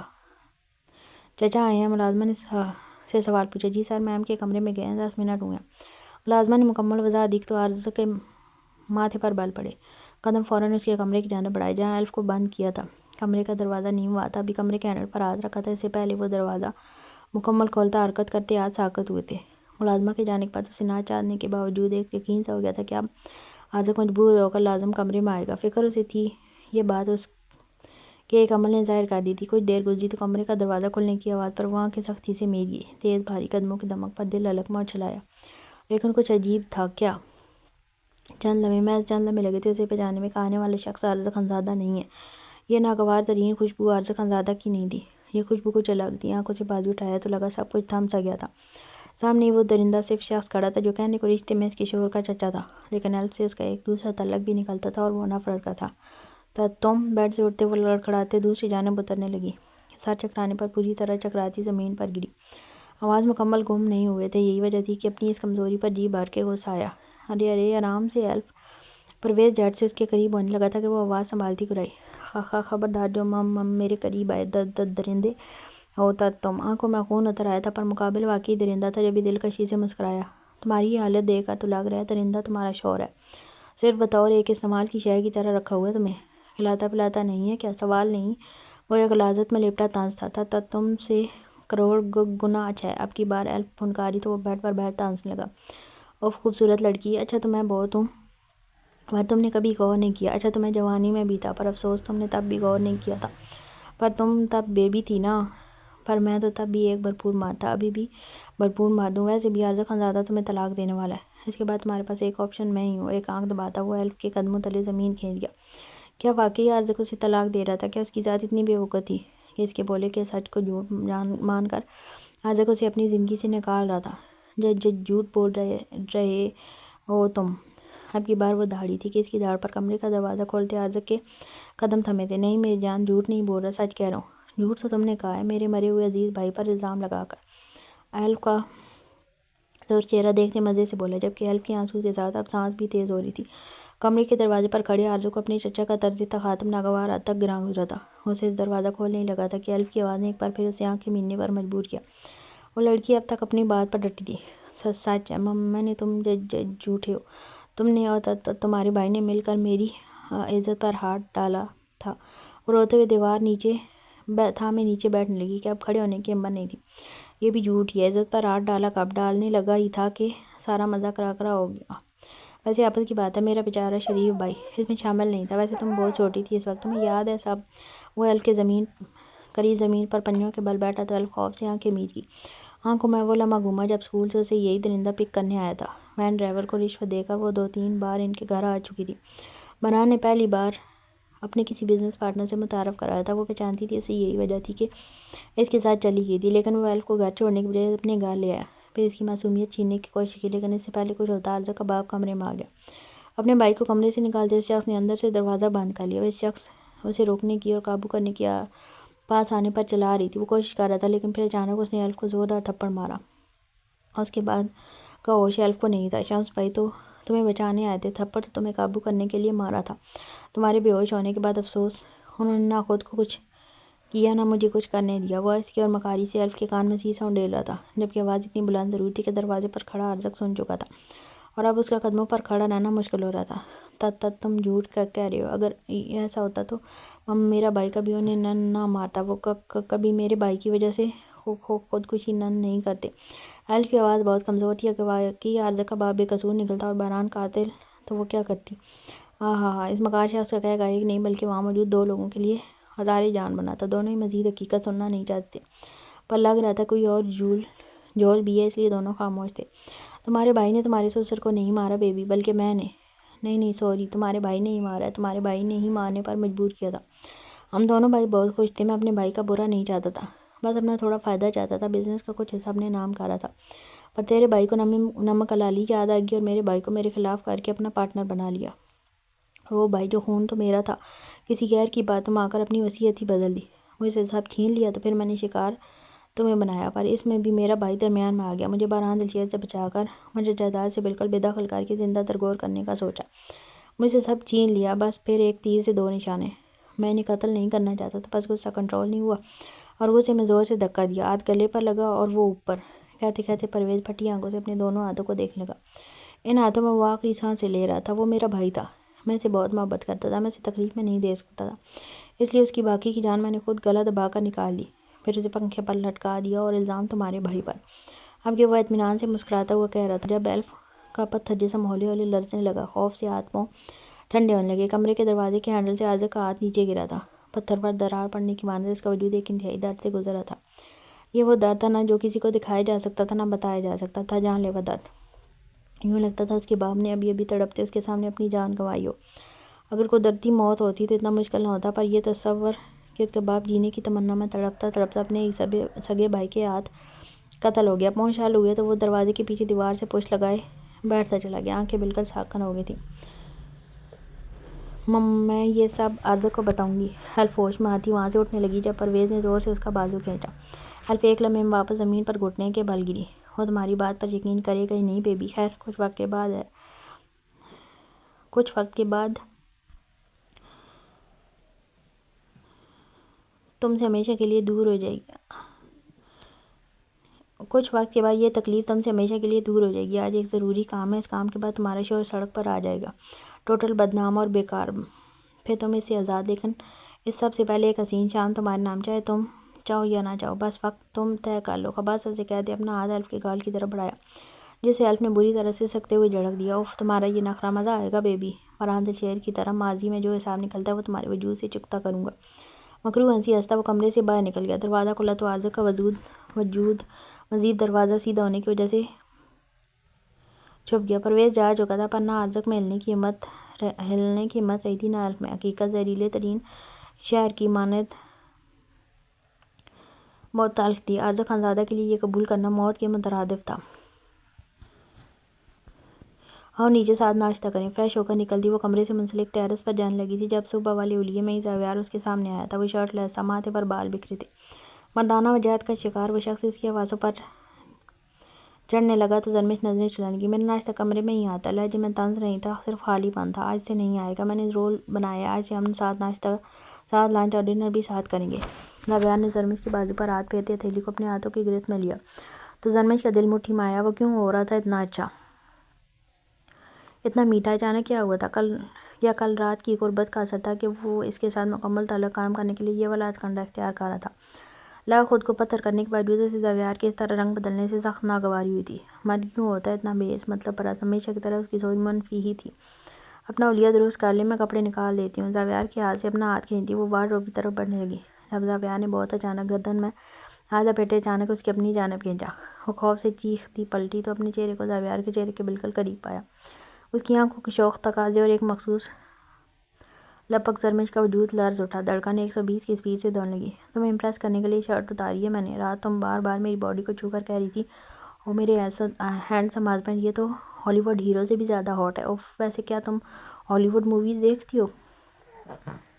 وہ شرارت پر آمادہ تھا۔ آخر میں معصومیت سے پوچھتے وہ بہت قریب سے زرمش کے چہرے کے بدلتے رنگ دیکھنے لگا، پھر نظر زرمش کی پنکھڑیوں سے گلاب لبوں پر آن ٹھہری۔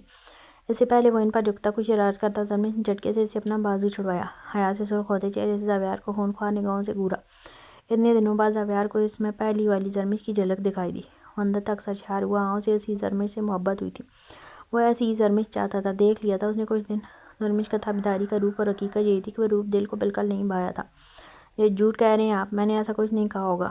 زاویار کے کہتے ساتھ وہ کمرے سے باہر بھاگی تھی۔ زاویار نے بمشکل اپنا قہقہ ضبط کیا۔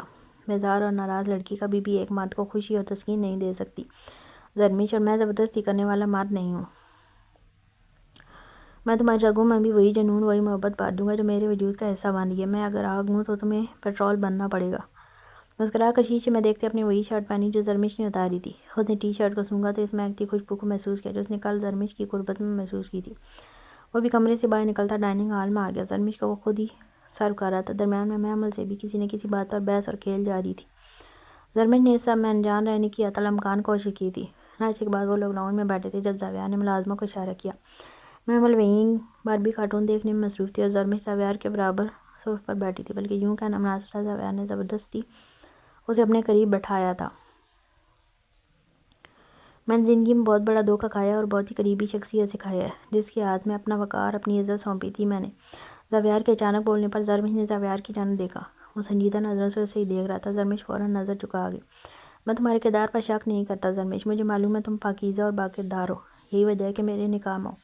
اگر مجھے تمہارے کردار پر شبہ ہوتا تو بلا شبہ تم ابھی میرے نکاح میں نہیں ہوتی۔ نکاح اگرچہ انجانے میں ہوا، پر شروع سے بے بس تم تھی، میں نہیں۔ میں اسی وقت تمہیں طلاق دے دیتا اگر تمہارے کردار پر رتی برابر بھی شک ہوتا۔ زاویار کا دھیما لہجہ اس کے زخم ادھیڑا تھا۔ وہ اسے یہ مان، یہ اعتبار، یہ خلوص کا ڈھونگ نہیں چاہتی تھی، کیونکہ جانتی تھی بچپن سے محبت کے لیے ترستی تھی۔ بہت جلدی اس محبت کے بہکاوے میں بہہ کر کمزور ہو جائے گی، جبکہ وہ تو خود کو بہت مضبوط کرنا چاہتی تھی۔ نہ چاہنے کے باوجود آنکھوں میں آنسو جمع ہونے لگے، جیسے وہ پلکیں جھپک جھپک کر اندر اور نہلنے لگی، پر ناکام رہی کہ ایک آنسو کا شفاف موتی دائیں گال پر نرمی سے پھسل گیا۔ پر تمہارا بار بار اس گھر سے مجھ سے دور بھاگنا تمہارے کردار کو مشکوک کرتا ہے زرمش۔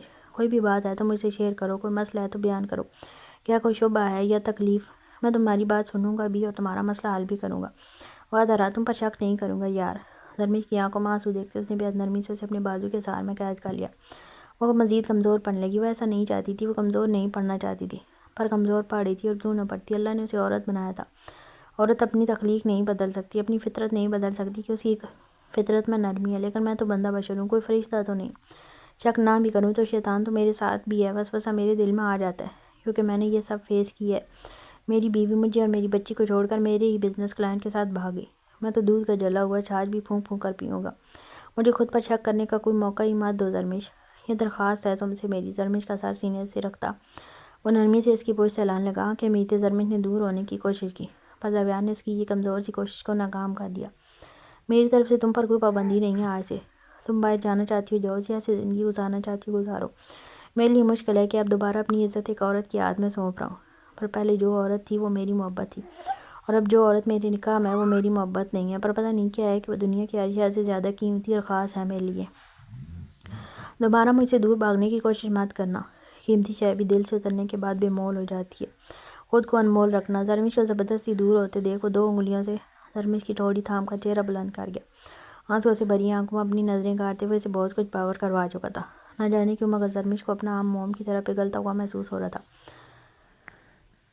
لگا کچھ دیر مزید بیٹھی تو اس شخص کے سامنے اپنا وجود ریزہ ریزہ کر بیٹھے گی، جب یہ اٹھ کر اندر بھاگنے لگی، پر زاویہ نے کلائی سے تھام کر اسے واپس اٹھایا۔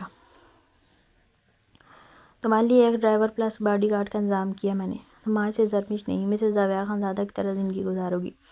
خود کو ہر جگہ محفوظ تصور کیا کرو کہ زاویہ معراج خانزادہ خود سے جڑے رشتوں کی حفاظت کرنا جانتا ہے۔ زاویہ نے مسکرا کر فقیہ کہا تو زرمش کا دل کیا اس پاگل شخص کا سر پھوڑ دے۔ آنکھوں میں آنسوں کی جگہ غصہ پھوٹنے لگا۔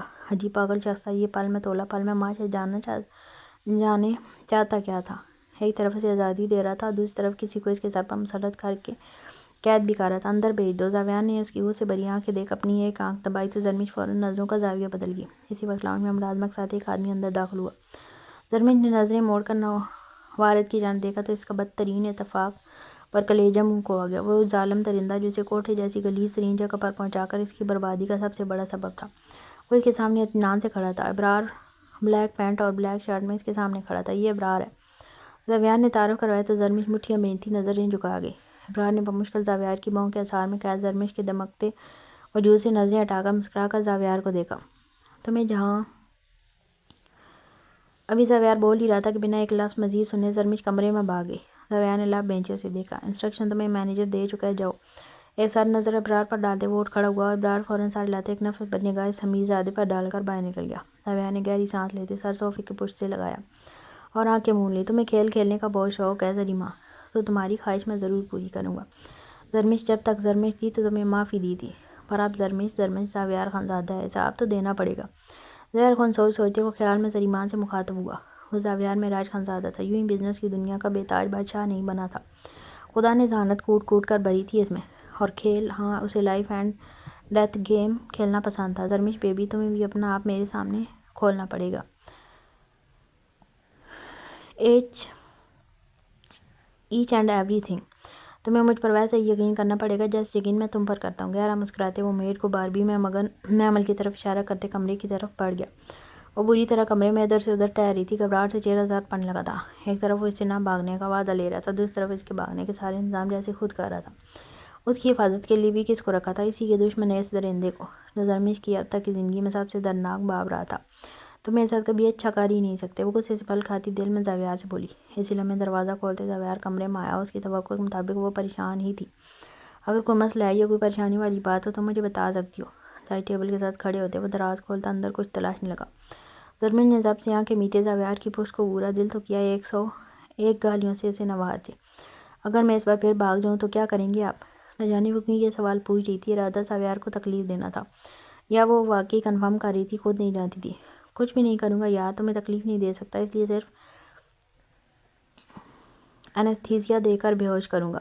سیدھے کھڑے ہوتے وہ ہاتھ پشت پر باندھ کر مسکراتے زرمش کے مقابلے آئے تو اس کے اس معنی خیز پر اسرار مسکراہٹ پر زرمش نہ سمجھی سے اسے مطلب اسے زاویہ کی ایک پر شبہ ہوا۔ مطلب یہ کہ بے ہوش کرنے سے تمہیں تکلیف نہیں ہوگی؟ مطلب اگر تمہارے ہوش و حواس میں تمہاری ٹانگیں توڑی تو یقیناً تم درد برداشت نہیں کر سکو گی، اس لیے تمہیں بے ہوش کر کے بہت بہترین طریقے سے محبت سے تمہاری ٹانگیں توڑوں گا۔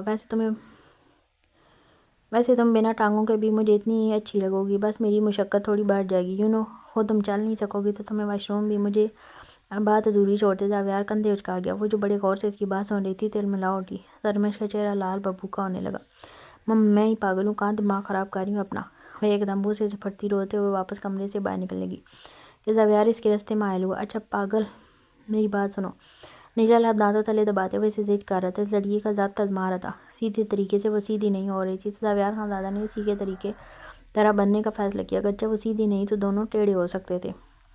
میں نہیں، آپ ہیں پاگل، آپ کا پورا خاندان پاگل۔ بس اب برداشت یہیں تک تھی کہ وہ اتنے دن کے سارے لحاظ بھلا گئی۔ اگر کب تک ایک خول میں سمٹ سکتی تھی، یہ خول تو صبح ہی زاویار نے توڑ دیا تھا، اسے سینے سے لگا کر۔ صبح صحیح کہا، میں پاگل، میرا خاندان پاگل، اور خاندان میں شمار ہونے والی میری بیوی بھی پاگل۔ تو میری پاگل بیوی، میری بات سنو۔ زاویار نے نرمی سے اسے قریب کرنا چاہا، پر وہ زاویار کو پیچھے جھٹکتی دروازے سے باہر جانے لگی۔ سمجھ نہیں آ رہی میری بات، کہہ رہا ہوں نا بات سنو۔ نرمی سے بات سمجھ نہیں آ رہی تمہیں؟ مرم ابھی مصنوعی غصے سے اتنا ہی کہا تھا کہ زرمش ضبط کی شدت سے نما کے لیے مسکرائی۔ نہیں آتی نرمی سمجھ، بچپن سے گالی، مار، جوتے، تھپڑ کی عادت رہی ہے، شادی کے بعد بھی یہی زبان سنی ہے میں نے، تو اب نرم الفاظ اور میٹھا لہجہ سمجھ نہیں آتا۔ یکدم زرمش نے تلخی کی انتہا کو چھوا تو زاویار کی ساری شوخی پل میں غائب ہوئی۔ I am sorry for that Zarmash, میرا تھپڑ تمہارے ایکشن کا ری ایکشن تھا، وہ بے اختیاری عمل تھا، اسے میں مار دوں تو اس لیے۔ ہاں مارتے ہیں آپ، اور میں عورت ہوں تو پنچنگ بیگ۔ آنکھیں پھر نم ہونے لگی تھی، لیکن اس بار تلخی اس قدر تھی کہ اپنے آنسوں کو بے حسی سے جھٹک دیا۔ فضول باتیں چھوڑو، میری بات سنو۔ یہ مرم، زاویار نے ہاتھ آگے کرتے مرم اسے دینا چاہا، پر زرمش ہتے سے اکھڑ گئی۔ کیوں سنوں میں آپ کی؟ میں کیوں سب کی سنوں؟ ہاں میں ہی کیوں سب کو برداشت کروں، خود کو ذلیل کروں دوسروں کے لیے؟ مجھے میری زندگی کی آزادی کیوں نہیں ہے؟ مجھے یہاں نہیں رہنا، مجھے مار دیں یا مجھے یہاں اس قید سے آزاد کر کے دور بھیج دیں۔ کہتے ساتھ وہ سکتے چہرے پر ہاتھ رکھ کے ہاتھوں میں چھپے زرمش کے چہرے کو زاویار نے سخت نظروں سے گھورا۔ وہ جانتا تھا، بخوبی جانتا تھا کہ اب وہ اپنے ڈر سے اس خبیث ابلیس ابرار سے بھاگ رہی ہے، ابرار کو دیکھتے ڈر گئی ہے، پر زرمش کو اب اس سب سے گزرنا تھا۔ اس کھیل کی کوئین وہی تھی، اسے اپنے تمام دشمنوں کو شہ مات دینی تھی، تو وہ کیسے بھاگ سکتی تھی؟ کھیل کی شروعات اسی سے ہوئی تھی تو اختتام بھی اسی سے ہونا تھا۔ اگلی لمحے زاویار نے بنا اسے سمجھنے کا موقع دیے اس کا دوپٹہ کھینچا تو زرمش کا وجود ایک دم پتھر ہوا۔ بے یقینی سے چہرے سے ہٹاتے زاویار کو دیکھنے لگی، پھر اپنا دوپٹہ واپس کھینچا۔ پیچھے ہٹیں، یہ کیا بدتمیزی ہے؟ اس ظالم سفاک شخص کو اپنا دوپٹہ اتارتے دیکھ زرمش چٹک پڑی۔ حقیقت تو یہ تھی، دل اچھل کر حرک میں آیا، گھر پر بھی اس کی ملکیت اور کمرے پر بھی، حد تو یہ ہے کہ یہاں موجود ہر چیز پر اسی کی تو اجارہ داری تھی، حتیٰ کہ خود اس کے نام پر بھی۔ وہ کہاں تھا کہ اس کو روکتی؟ میں کیا کیا کر سکتا ہوں تم اچھے سے جانتی ہو بیوی، اور بدتمیزی ابھی میں نے شروع بھی نہیں کی، نہیں تو تم پناہ مانگتی مجھ سے، لیکن تم مجھے مجبور ضرور کر دو گی، اس لیے سیدھے سے کھڑی رہو۔ وہ درشی سے کہتا ایک زوردار جھٹکے سے زرمش کا ہاتھ موڑتے اسے دیوار کے ساتھ پن کر گیا، یوں کہ زرمش کا چہرہ دیوار کے جان تھا۔ ہم میرے ساتھ زبردستی نہیں کر سکتے وحشی انسان، بقول آپ کے میں ایک گن کا ڈھیر ہوں اور آپ گندگی کی جانب دیکھتے بھی نہیں۔ وہ اس ڈھیٹ بے شخص کو اس کے جملے یاد دلاتی غیرت دلانے کی ناکام کوشش کرتی۔ بھلا وہ یہ جملے کیسے بھول جاتی؟ اتنا آسان تو نہیں تھا کردار پر لگے نشتر بھولنا، تو پھر وہ شخص اتنی آسانی سے کیسے بھول گیا تھا؟ وہ سمجھی تھی وہ پیچھے ہٹ جائے گا، پر اس کی جانب سے ملنے والا جواب مزید تڑپا دینے والا تھا۔ گند ہو یا جو بھی ہو، تو اب میری بیوی، اور میں کیا کر سکتا ہوں کیا نہیں، اس سے تمہارا کنسرن نہیں۔ اس نے غصے سے مزید اس کا منہ دیوار کی جانب کرتے دانت پیسے کہا، کاش جتنی اس لڑکی کی شکل اچھی تھی اتنی زبان بھی ہوتی۔ اس کا ہاتھ بے باکی سے اپنی فراق کے زیب کی طرف بڑھتے دیکھ وہ ایک دم جھٹ پڑے۔ تو اب آپ میرے ساتھ زبردستی کریں گے؟ کے اندر گرا ہوا نفس آپ کا ایک مرتبہ پھر بے بس ہوتے وہ رونے کے قریب تھی، پر اس کے مقابلے وہ شارپ شخص تھا جو باتوں میں الجھنے والا نہیں تھا۔ جب ایک جھٹکے سے اس کی زیب کھینچی تو زرمش سختی سے آنکھیں میچ گئی۔ اسے معلوم تھا وہ اس کے وجود کو نوچ ڈالے گا، آخر تھا تو وہی بے حس امیر ذات مرد، اور وہ حقیر تھی، لیکن اچانک اسے اپنی پشت پر کوئی ٹھنڈا ٹھنڈا محسوس ہوا۔ وہ ایک دم ساکت ہوئی، پھر وہ ٹھنڈک ہلکی ہلکی جلن میں بدل گئی۔ اسے لمحہ لگا سمجھنے میں کہ وہ کیا کار ہے۔ بڑی بڑی آنکھوں میں آنسو بہہ رہے تھے، لاکھ روکنے کے باوجود آنکھوں سے نکلے رخساروں پر بہنے لگے۔ وہ پل بھر میں اپنا وجود ڈھیلا چھوڑ گئی۔ اس کے وجود کو نرم پڑتے دیکھ اس نے اس کے سختی سے جکڑے ہاتھ چھوڑ دیے اور زخم پر مرہم رکھتے مزید نرمی سے اپنی انگلیوں کے پوروں سے اس رکھنے لگا۔ زرمش نے ہلکی سی سسکاری بھری تو وہ چونکا، خوب روئی چہرے پر سنجیدگی اور ماتھے پر بے شمار بل پڑی۔ یہ زخم اتنی تکلیف دیتے ہیں تو مرہم کیوں نہیں لگاتی؟ وہ غصے سے چڑھ کر بولا۔ وہ پلٹنے لگی تھی، پر اس نے اس پر نرمی سے دباؤ ڈال کر اسے روک دیا۔ مجھے ان زخموں سے زیادہ آپ کی یہ مسیحائی تکلیف دے رہی ہے، زرمش بھرائی آواز میں جواب دیتی اس کو ساکت کر گئی۔ تمہیں یہ زخم کس نے دیے؟ مرہم کا ڈھکن بند کرتے اس نے سرد سپاٹ چہرے کے ساتھ زخموں پر روئی رکھی جو لمحوں میں زخم پر چپک گئی۔ چہرے کے تاثرات ایسے تھے کہ ابھی ان زخموں کو دینے والا اس کے سامنے ہو اور وہ اس کے ہاتھ قلم کر دے۔ اس نے نرمی سے اس کی زیب بند کی۔ جب کوٹھی جیسی گلی جگہ پر ہماری جیسی لڑکیاں آپ جیسے امیرزادوں کے سامنے خود کو لباس کرنے سے انکار کر دیتی ہیں تو انہیں ادھیڑ کر ایسے ہی زخم دیے جاتے ہیں۔ نفرت سے کہتی وہ کمرے سے بھاگ گئی تھی جب وہ وہیں پتھر کا ہو گیا تھا۔ رات وہ باران کے پہلو میں سوئی تھی، وہ اس کے سر کو نرمی سے سہلاتا رہا تھا، پھر وہ باتیں کرتی نہ جانے کب سو گئی، اسے علم ہی نہ ہوا۔ اب جب صبح آنکھ کھلی تو خود کو کمرے میں تنہا دیکھ انارا منہ بسور گئی، پھر مسکرا کر واش روم میں بند ہوگی۔ فریش ہونے کے بعد کمرے سے باہر نکلی تو سامنے صوفے پر باران بیٹھا تھا، اس کے مقابل ٹیبل پر لیپ ٹاپ تھا۔ گڈ مارننگ، بہت دیر سے جاگی ہو؟ باران نے ایک نظر انارا کو دیکھتے پوچھا تو وہ مسکرا کر باران کے برابر میں بیٹھ کے اور لیپ ٹاپ کی اسکرین کو دیکھنے لگی۔ باران، آپ کیا کام کرتے ہیں؟ انارا نے دلچسپی سے پوچھا۔ امپورٹ ایکسپورٹ، مختصر جواب دیا۔ یہ کیا ہے؟ مطلب اس میں کیا کرنا ہوتا ہے؟ وہ مکمل باران کی طرف گھوم چکی تھی، ارادہ باران کی توجہ حاصل کرنا تھا جو وہ اسے دے نہیں رہا تھا۔ اسے اپنا اینجل باری پوری طرح خود کی جانب متوجہ چاہیے تھا، لیکن وہ کہاں جانتی تھی مقابل ابھی خود اس کے نرم و نازک وجود سے پوری طرح گریز برت رہا ہے کہ باران دلشیر کی توجہ اس کے نازک وجود پر کافی بھاری پڑ سکتی تھی۔ مطلب یہ کہ ابھی باران اس کی جانب گھوما ہی تھا کہ اچانک فون بجنے لگا۔ اسکرین کا نمبر دیکھتے باران کے چہرے پر اچانک سنجیدگی چھا گئی۔ اسکرین پر صفوان کا نمبر جگمگا رہا تھا۔ بولو صفوان۔ فون اٹھاتے ہی باران کی آواز سرد ہوئی تھی۔ انارا نے بہت باریکی سے اس کا نرمی سے سختی میں بدلتا انداز دیکھا تھا، نہ جانے آگے سے کیا کہا گیا کہ باران کے تاثرات مزید تبدیل ہوئے۔ میں آ رہا ہوں کہتے ساتھ باران فون کاٹ چکا تھا۔ کیا ہوا اینجل باری؟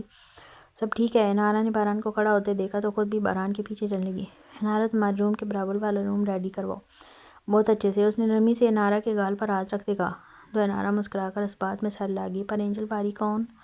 سرپرائز ہے پنک ریبٹ، ابھی سوال مت پوچھو، میری واپسی کا ویٹ کرو، سرپرائز اتنا پیارا ہوگا تم خوش ہو جاؤ گی۔ باران کی نگاہوں میں اپنی چھوٹی سی گڑیا کا معصوم چہرہ جلملایا۔ اس کی اس بات پر انارا کو خاموش ہونا پڑا۔ باران اپنے کمرے میں چلا گیا۔ باران کے اچانک جانے پر دل اداس تو ہوا تھا، پر تجسس ہوا تھا کہ آخر کون آ رہا ہے۔ کون؟ وہ کافی دیر تک جب کمرے میں نہیں آئی تو زاویار آفس کے لیے تیار ہوتا محمل کے کمرے میں آیا۔ جانتا جو تھا کہ وہ وہیں ملے گی، اور ہوا بھی یہی۔ وہ محمل کے ساتھ بیڈ پر بیٹھی اسٹوری بک پڑھ رہی تھی جب زاویار نے اسے مخاطب کرنا چاہا، مگر اس سے پہلے ہی محمل اس کے ہاتھوں سے نکلتی واش روم بھاگ گئی۔ زرمش کا اسے خود کو گہری نگاہوں سے دیکھتے پا کر پھر دل کانوں میں بجنے لگا تھا، کیونکہ وہ یونانی دیوتا لمحہ بلمحہ اپنے قدم اس کی جانب ہی بڑھا رہا تھا۔ زرمش نامحسوس انداز میں بیڈ پر اٹھ کر بیٹھ گئی۔ زاویار بیڈ گراؤنڈ پر ہاتھ رکھ کر اس کے اوپر جھکا۔ وہ خود کو کمپوز کرتی نگاہیں جھکا کی، مگر اس کے ہاتھوں کی واضح ہوتی لرزش پر زاویار کے لبوں کو گہری معنی خیز مسکان نے چھوا۔ مجھے نہیں معلوم اپنے زخموں سے زیادہ تمہیں میری مسیحائی سے تکلیف کیوں پہنچی ہے، مگر اب میں چاہتا ہوں کہ میری مسیحائی تمہیں اپنی روح تک میں اترتی محسوس ہو۔ یہ کہتے ہوئے اس کے چہرے پر جھکا تھا اور اپنے لبوں سے بہت اچانک اتنی بے باک گستاخی کر گیا کہ زرمش اپنی جگہ سے 1 فٹ پیچھے ہٹ لی تھی۔ یہ وہی لمحہ تھا جب محمل اپنی ٹاول سے ہاتھ صاف کرتی واش روم سے باہر نکلی اور بھاگ کر زاویار کے قریب آئی۔ زاویار نے اس کا گال چوما۔ محمل کے ساتھ آج شاپنگ پر چلے جانا۔ مجھے شاپنگ نہیں کرنی، بنا زاویار کی جانب دیکھے اس نے سر لہجے میں کہا۔ وہ جتنا اس شخص سے بھاگ رہی تھی وہ تو آوازوں پر سوار ہوا جا رہا تھا۔ تمہیں نہیں کرنی تو مت کرو، محمل کو کرنی ہے، اس کے ساتھ لازمی چلے جانا۔ آخر ماں ہو اس کی، اس نے آخر میں ماں پر خصوصی زور دیا۔ اور اگر میں پھر سے بھاگ یکدم کھڑے ہوتے وہ تلخی سے بول ہی رہی تھی جب زاویار اس کے مقابل آیا اور دھیمے سے مسکرایا۔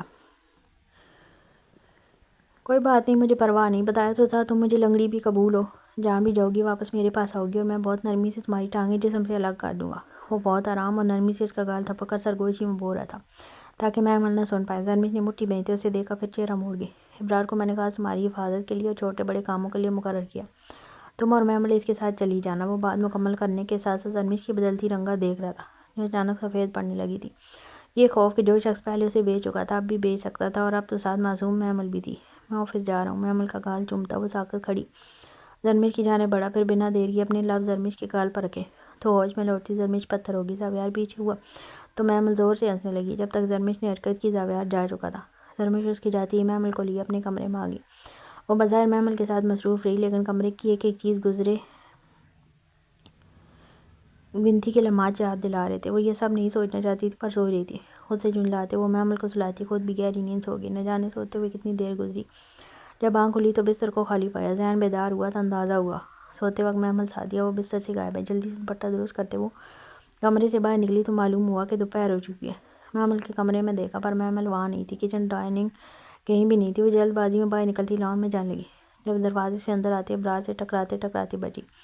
ابرار کو دیکھتے اس کی آنکھوں کی پتلیاں ساکت ہوئیں۔ اچانک نفرت کی ایک دہکتی آگ ابرار نے اس کی آنکھوں میں دیکھی۔ ابرار کو دیکھتے وہ وہاں سے بھاگنے لگی، لیکن ابرار اتنی ہی سرعت سے اس کے مقابل آیا۔ تم مجھ سے ایسے نہیں بھاگ سکتی زرمش، اپنی محبت کی آگ میرے دل میں لگا کر تم مجھ سے ایسے ہی منہ نہیں موڑ سکتی۔ وہ پرلے درجے کی ڈٹائی پر تھا۔ زرمش نے خوف سے چاروں طرف دیکھا، کہیں کسی نے سن لیا تو وہ کہاں کہاں اپنے کردار کی وضاحت دیتی۔ اپنی اوقات میں رہو، نوکر ہو تو نوکر بند کرو، بکواس بند کرو، کون سی محبت کی بات کر رہے ہو؟ ہاں، وہ سے دھیمی آواز میں پھنکاری، وہی محبت جس کو کرتے تم رات کے اندھیرے میں میرے ساتھ بھاگی تھی۔ وہ بولا تو زرمش کو جسم سے جان نکلتی محسوس ہوئی۔ یہی ایک فعل تو ایسا تھا کہ اگر زویار کو معلوم ہوتا تو وہ اپنا کردار ثابت کرنے میں بہت کمزور ثابت ہوتی۔ میں تم سے محبت نہیں کرتی، سمجھے تم؟ ہم کی بار اپنی کامتی انگلی اٹھاتے ابرار کو وارن کیا۔ پھر کس سے محبت کرتی ہو؟ زویار خانزادہ سے؟ ابرار کا بس نہ چلا، وہ زرمش کو جان سے مار دے۔ وہ لڑکی کیسے اس کے ساتھ دھوکہ کر سکتی تھی؟ ہاں، زویار خانزادہ سے محبت کرتی ہوں میں۔ اب سن لیا نا، تو دفعہ ہو جاؤ یہاں سے۔ سر ٹسپاٹ لہجے میں کہتی ہوئے اس کے برابر سے گزر گئی۔ چند قدم چلی تھی کہ ابرار کے الفاظ نے اسے پتھر کی مہرہ بنا دیا، کہ اگر ہلتی تو پاش پاش اٹھ جاتی۔ زویار خانزادہ نے تمہیں خریدا تو کیا تم اس کی غلام ہو گئی؟ وہ ہنس رہا تھا، اس کا مذاق اڑا رہا تھا، پر وہ تو اس بات پر ساکت ہوئی تھی کہ زویار نے اسے خریدا تھا۔ اسے تو بہران دلشیر نے خریدا تھا، اور بہران دلشیر زویار کا جگری دوست تھا۔ تو کیا بہران زویار کے کہنے پر وہ لمحوں میں بہت آگے نکل چکی تھی جب ابرار کی آواز پر واپس ہوش میں لوٹی۔ ویسے صحیح آدمی ہے، 1 کروڑ دے کر تمہیں خرید لیا، پر اس کی نظروں میں یہ کروڑ کوڑیوں کے مول رکھتے ہیں۔ اس سے تم اندازہ لگا لو، اس کی زندگی میں تمہاری حیثیت کوڑیوں کے مول جیسی ہی ہے۔ اس نے تمہیں خریدا بھی تو محض اپنی جسمانی تسکین کے لیے، نکاح اس لیے کیا تاکہ تم کسی اور کو قریب نہ آنے دو۔ جب تم سے دل بھر جائے گا تو تمہیں واپس اسی کوٹھے پر پھینک دے گا۔ وہ اپنے منہ سے زہر اگلتا زرمش کے مقابل آیا۔ زرمش کی آنکھوں میں بھرے بے شمار آنسو دیکھ اس کے اندر ایک کمینی سی خوشی ہوئی۔ وہ انتہا کی احمق، جذباتی اور بیوقوف تھی، تبھی تیر نشانے پر لگا تھا۔ وہ بدگمان ہو رہی تھی، جبھی تو رو رہی تھی، پر ابرار نہیں جانتا تھا کہ اس کے ایک انکشاف نے کتنے بڑے بدگمانی کے بادل کو اس کے سر سے سرکایا تھا۔ یہ امیر لوگ ایسے ہی ہوتے ہیں زرمش، زویار خانزادہ کی زندگی میں تم پہلی لڑکی نہیں ہو، ویسے ہی اپنی زندگی میں تم جیسی لڑکیوں کو شامل کرتا ہے، پھر جب ان سے دل بھر جائے تو انہیں واپس اسی گند میں پھینک دیتا ہے۔ اب کی بار وہ زرمش کو نرمی سے سمجھا رہا تھا، جب زرمش خالی خالی نظروں سے اسے دیکھ رہی تھی۔ میں نے تم سے سچی محبت کی ہے زرمش، اگر زویار تمہیں نہ بھی آزاد کرواتا تو میں تمہیں وہاں سے نکال لیتا، وہ بھی بہت مخلص جذبات اور نیک نیتی سے۔ آئی لو یو سو مچ زرمش۔ ابھی وہ اتنا ہی بولا تھا جب زرمش بھاگتی ہوئی اپنے کمرے میں بند ہو گئی۔ ابرار نے ہاتھ کی مٹھی بناتے ہوا میں گھمائی، پھر گہری سانس لیتے ہونٹوں پر مسکراہٹ سجائی۔ کنٹرول ابرار، کنٹرول۔ پہلا تیر بالکل نشانے پر لگا ہے، ابھی تو کافی منزلیں حاصل کرنا باقی ہیں۔ خود سے عزم کرتا وہ باہر نکل گیا۔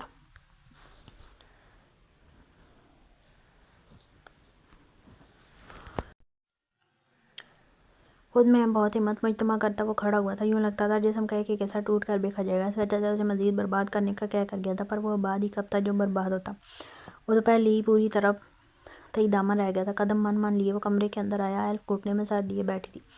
چند قدم مشکل سے لیتے وہ ایلف کے مقابل گھٹنوں کے بل بیٹھا۔ میں مار رہا ہوں ایلف۔ چند ثانیوں بعد چند آنسوؤں کے ساتھ اس کے لبوں سے فقط اتنا ہی نکلا کہ واقعی عاضل خانزادہ کو یوں محسوس ہو رہا تھا جیسے وہ اگلا سانس نہیں لے پائے گا۔ سینے میں سانس پھنس سی گئی تھی۔ میں ایسا گرا ہوں اگر زمین بوس ہوا ہوں کہ گرا ہوں ایسے زمین بوس ہوا ہوں کہ لگتا ہے اب سنبھل نہیں پاؤں گا۔ عاضل کے کندھے جھکنے لگے، اور اتنے جھکے کہ جھکتے چلے گئے۔ غم و پچھتاوے کا بوجھ اس قدر تھا کہ اپنا آپ بے بس ہونے لگا۔ درد و کرب اتنا تھا کہ سمجھ نہ آیا آخر کرے تو کیا کرے۔ تم سچی تھی، میں نے تم پر اپنی محبت پر بھی یقین نہیں کیا۔ اسی سانپ کو پالتا رہا جس کو میرے باپ نے دودھ پلایا، مگر اس کی فطرت میں ڈس نہ تھی، وہی زہریلا سانپ جو میرے باپ کو نگل گیا۔ مجھ سے دنیا میں کون احمق ہوگا؟ میں دنیا کا بے وقوف ترین انسان ہوں جو زندگی بھر اپنے باپ کے قاتل کو باپ کا درجہ دیتے رہا۔ وہ بری طرح سے سکنے لگا۔ دل اس قدر بری طرح گھبرا رہا تھا کہ اگلے لمحے سانس نکل جائے گی۔ میں کیا کروں ایلف؟ لیکن تم نے سنا نا، میرا باپ بے قصور تھا، وہ گندی نظر کا گندا شخص نہیں تھا۔ وہ تو اتنا نرم تھا کہ اس کے اپنے اسے گرد بنے نوچ گئے۔ آواز بلند ہونے لگی۔ اپنی گلاسز اتار کر پھینکتا وہ چہرہ ہاتھوں میں چھپاتے بچوں کی طرح رو دیا، اور بے تحاشا رویا کہ آنکھیں سرخ ہوتی درد ہونے لگیں۔ جب اسے اچانک احساس ہوا کہ کمرے میں موجود وہ اکیلی ذات ہے جو اپنے حواسوں میں موجود ہے، کسی دوسری ذات کی تو یہاں سانس تک کی آواز نہیں ہے۔ یکدم دماغ میں وہ میسج گھوما جو یہاں آنے سے پہلے پرائیویٹ نمبر سے موصول ہوا تھا۔ سر اٹھا کر دیکھا تو ایلف اب تک ایسے ہی گھٹنوں میں سر گرائے بیٹھی تھی۔ اس کے وجود میں انچ بھر کی جنبش نہیں ہوئی تھی۔ عارضہ کو اس پورے مینشن کی چھت اپنے سر پر گرتی محسوس ہوئی۔ ایلف! عارضہ نے پکارا۔ ایلف کو پکارتے اس کا وجود ٹھنڈا پڑنے لگا، کسی انہونی کے احساس سے۔ ہاں، وہ مزید کچھ کھونے کی ہمت خود میں نہیں پا رہا تھا۔ اس نازک سی جان کے سوا اس کے پاس بچا ہی کیا تھا؟ یکدم سب بلائے وہ ایلف کے قریب ہوا۔ ایلف کو ہلایا تو وہ لہراتی اس کے بازو میں جھول گئی۔ ایلف! ایلف! آنکھیں کھولو۔ ایلف کی زرد رنگت اور سانسوں کے سست زیر و بم کو دیکھتے وہ بری طرح تڑپ کے چیخ اٹھا۔ دل اور دماغ دونوں ملامت کرنے لگے، جان الگ سولی پر لٹک گئی۔ اگر اس سے کچھ ہو گیا تو؟ یہ سوال نہیں، عاضل خانزادہ کے لیے موت کا پروانہ تھا۔ وہ جو بالکل ڈہ گیا تھا، اپنی کل متاع کو اس حال میں دیکھ نہ جانے کہاں سے اتنی طاقت آئی کہ اسے کانپتے ہاتھوں سے بازوؤں میں بھر کر وہ اگلے ہی لمحے باہر بھاگا تھا۔ اس کی زور کھان کی اور باہوں میں جھولتی ایلف کو دیکھ ملازم بھی پریشان ہوئے تھے۔ ڈرائیور اس کے حکم سے پہلے گاڑی سٹارٹ کر چکا تھا۔ وہ ایلف کو لے کر شہر کے بڑے اسپتال پہنچا تھا۔ ساتھ اس کا پی اے اور گارڈ بھی موجود تھے کہ وہ مزید ایلف کی جان کو لے کر کوئی رسک نہیں لے سکتا تھا۔ اسپتال میں داخل ہوتے ہی ایلف کو ایمرجنسی وارڈ میں داخل کیا۔ باہر آنے 3 ڈاکٹر اندر گئے۔ عارضہ کو کمرے سے باہر آنے اور دعاؤں کی ہدایت کرتے 3 ڈاکٹر اندر چلی گئیں۔ وہ وہیں سر جھکائے کرسی پر بیٹھا آنکھیں مید کیا۔ تقریباً آدھا گھنٹہ گزرا تو ڈاکٹر روم سے باہر نکلے۔ کیا ہوا اسے ڈاکٹر؟ وہ ٹھیک تو ہے نا؟ ڈاکٹر نے حیرت سے اس بھرپور مرد کو دیکھا جس کی آواز میں اس وقت واضح لڑکھڑاہٹ تھی۔ شی از فائن، پر کچھ کمپلیکیشنز ہیں جو آپ سے ڈسکس کرنی ہیں۔ آپ آفس میں آ جائیں۔ ڈاکٹر کہتے اپنے پرسنل کیبن کی طرف بڑھ گئے۔ عارضہ خانزادہ بھی ان کے پیچھے گیا اور ان کے مقابل ٹیبل کی دوسری جانب کی کرسی پر بیٹھ گیا۔ آپ کی مسز پریگننٹ ہیں، ابھی بہت زیادہ ارلی ڈیز ہیں۔ ڈاکٹر آگے بھی کچھ کہہ رہی تھی پر وہ تو اسی جملے پر ٹھہر گیا۔ کوئی جذبہ اسلامی محسوس کرنا مشکل تھا یا اپنی کیفیت کو کسی جذبے کا نام دینا مشکل تھا۔ کچھ وقت پہلے وہ اپنی فیملی ختم ہونے پر ماتم کر رہا تھا اور اللہ نے اسے نئی فیملی کی نوید سنا دی تھی۔ آپ ٹھیک ہیں؟ سن رہے ہیں میں کیا کہہ رہی ہوں؟ ڈاکٹر کو جب سامنے والے کی غیر دلچسپی محسوس ہوئی اور وہ اکیلے بول رہی ہے، مقابل تو سن ہی نہیں رہا، تو کچھ سختی پوچھا۔ عارضہ کو اچانک ہوش کی دنیا میں لوٹا۔ جی آپ کچھ کہہ رہی تھی؟ خود بھی نہیں جانتا تھا کہ اس قدر تکلیف میں بھی اس کے ہونٹ مسکرا رہے تھے، آنکھیں چمک رہی تھی۔ یہ وہ خوشی تھی جس کو وہ کوئی نام نہیں دے پا رہا تھا، جبکہ اس کا مسکرانا دیکھ ڈاکٹر کو پتنگے لگے تھے۔ آپ ریئیکٹ ایسے کر رہے ہیں جیسے آپ بہت خوش ہیں، پر آپ کی مسز نے 2 دن سے کچھ کھایا نہیں۔ ان کا جسم اتنا کمزور ہو گیا کہ وہ ہوش میں بھی نہیں آ رہی تھی۔ خوراک نہ ملنے کی وجہ سے ہارٹ بیٹ متاثر ہوئی اور مس کیریج ہو سکتا تھا۔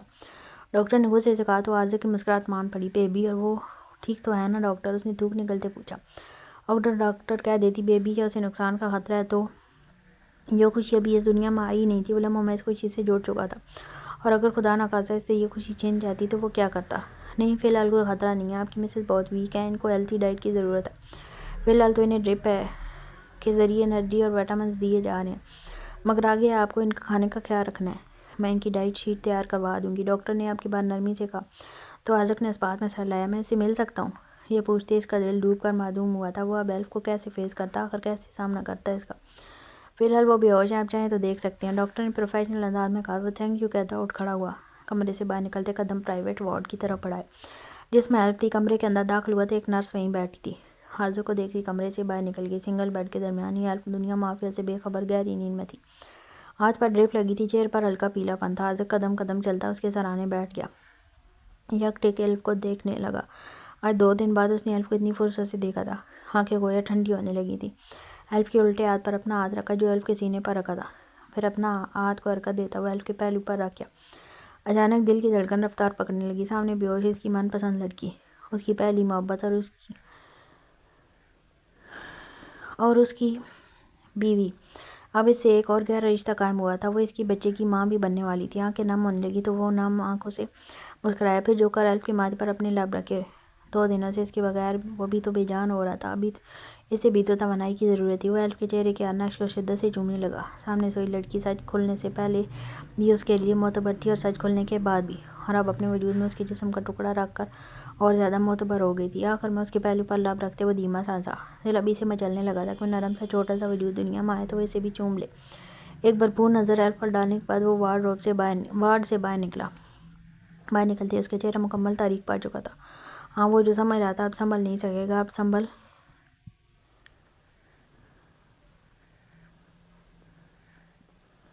چکا تھا۔ میں چند لمحے میں اس کے رب نے اسے سنبھال لیا تھا۔ ایلف کی حفاظت پر مامور کرتے وہ فون پر گارڈز کو ایلف کی حفاظت پر مامور کرتے وہ فون پر ایک نمبر ڈائل کرتے اسپتال سے باہر نکلا۔ نمبر ملاتے فون کان سے لگایا۔ کال بینک میں لائی گئی تھی۔ آگے کے کچھ مراحل یقیناً بہت تیزی سے پورے ہونے تھے۔ ایلف کے پاس لوٹنے سے پہلے وہ آج اپنے جسم کے سڑے ہوئے حصے کو کاٹ کر پھینک دینے والا تھا۔ کمرے کے دروازے کو بند کرتی وہ دل کے مقام پر ہاتھ رکھتی آنکھیں مید گئی۔ زاویار خانزادہ اس کا مسیحا، یعنی اس دن جانے کے بعد اسے خریدنے والا خریدار زاویار خانزادہ تھا، پر خریدا تو بہران دل شیر نے تھا، یقیناً زاویار کے کہنے پر خریدا تھا۔ وہ لب بھینچے، اپنے رونے کی آواز دبانے لگی۔ پھر بہران نے زبردستی کوشش کیوں کی تھی؟ کیا زاویار نے اسے ڈھونڈا تھا؟ نہیں، اگر زاویار خانزادہ اسے تلاش کرنا چاہتا تو ڈھونڈ نکالتا، پر وہ تو ایک بار ملنے کے بعد پھر غائب ہو گیا تھا۔ اور پھر ابرار کے کہے کے مطابق اگر زاویار کو اس کے جسم کی چاہ ہوتی تو اب تک وہ انچوئی کیسی تھی؟ وہ طاقت میں زاویار سے بے تحاشا کمزور تھی، وہ اسے نہیں روک سکتی تھی کہ اس کے آگے بے بس تھی، خاص طور پر اس صورت میں جب وہ پوری طرح اس کے جسم و جان کا مالک تھا، زمین پر اسے پوری طرح اختیار حاصل تھا۔ اگر چاہتا تو وہ اسے پل میں مسل ڈالتا، مگر ایسا کچھ نہیں تھا۔ 2 مہینے سے اوپر ہو گیا تھا انہیں ساتھ میں، پر وہ قریب ہونے کے بجائے اسے مسلسل وقت دے رہا تھا۔ اگر وہ اتنا ہی ہوس پرست ہوتا تو اسے جب چاہے جیسے چاہے نوچ لیتا۔ اور نکاح کیا کوٹھے والی سے کوئی نکاح کرتا ہے؟ کیا کوئی کوٹھے والی کو خرید کر اسے اپنا نام دینے کی ہمت کرتا ہے؟ اگر میں کھلونا ہوں تو اب تک سلامت کیوں ہوں؟ زاویار کو تو توڑ دینا چاہیے تھا مجھے۔ ہر شام عالم میں ہوش اور بے ہوشی اسی کے قبضے میں ہی تو رہی ہوں۔ اس کا سخت قول چٹکنے لگا تھا، انا کا بت پاش پاش ہوا تھا۔ یہ حقیقت جھوٹی نہیں تھی، بہت بڑی تھی۔ زاویار خانزادہ اس کا مسیحا نکلا اور ظاہر بھی نہیں کیا۔ اگر بتا دیتے کہ مجھے اس جہنم سے نکالنے والی تم ہی ہو تو ساری زندگی تمہاری غلامی کر لیتی۔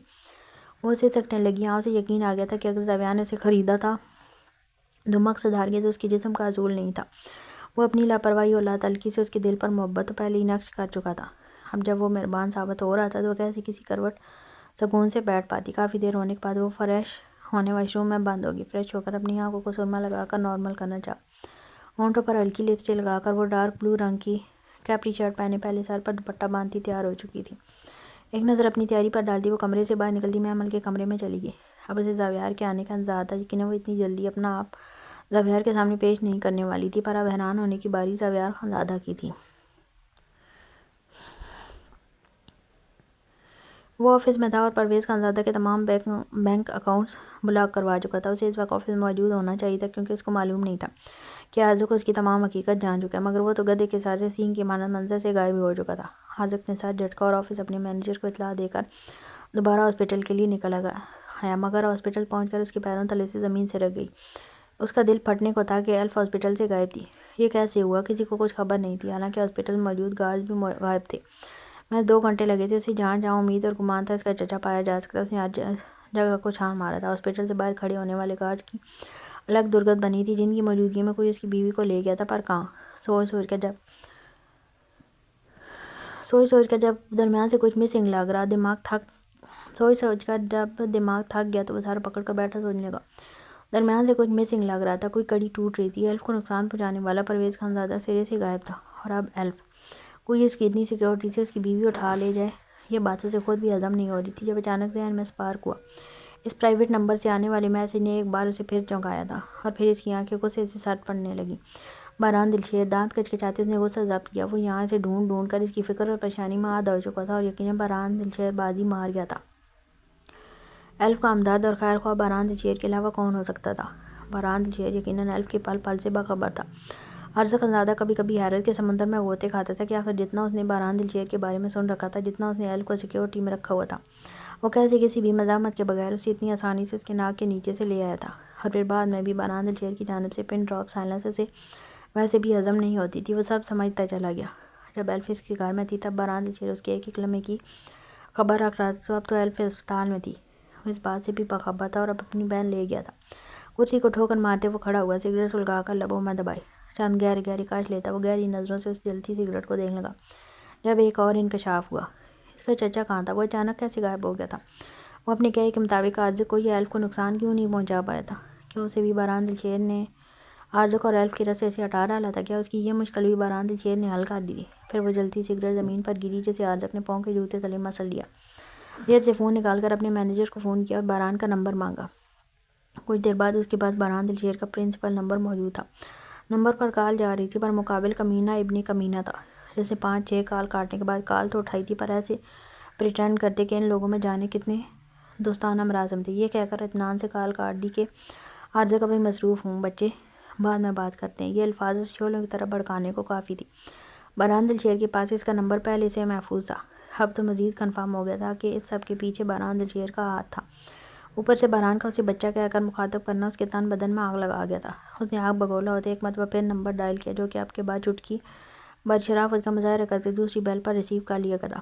میری بیوی کہاں ہے؟ جھوٹ نہیں بولنا باران دلشیر۔ وہ دانت پیس کر تقریباً دھاڑا تھا، پر مقابل سے ملنے والا جواب پہلے سے زیادہ آگ لگانے والا تھا۔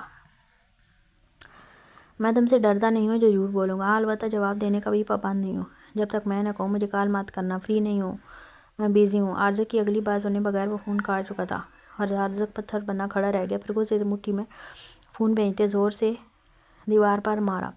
میں تمہیں چھوڑوں گا نہیں باران دلشیر، میری ناک کے نیچے سے میری بیوی کو لے جانے والے تم ہوتے کون ہو؟ شدید تیش کے عالم میں اب اس کا ارادہ باران دلشیر کے گھر جانا تھا۔ یہ تو طے تھا کہ وہ ڈرنے والوں میں سے بالکل نہیں تھا، اور اب تو یہ بھی یقین تھا کیس کی اور بران دلشیر کے درمیان چلتی خود ساخت اور بے بنیاد دشمنی اپنی موت آپ مار چکی ہے، جبکہ بات اس کی بیوی اور ہونے والے بچے کی ہو۔ ایک راز کی بات یہ بھی تو تھی کہ اس کا دل تو خود بھی ابھی اسی وقت اس لمحے ایلف کو دیکھنے کے لیے پاگل ہو رہا تھا۔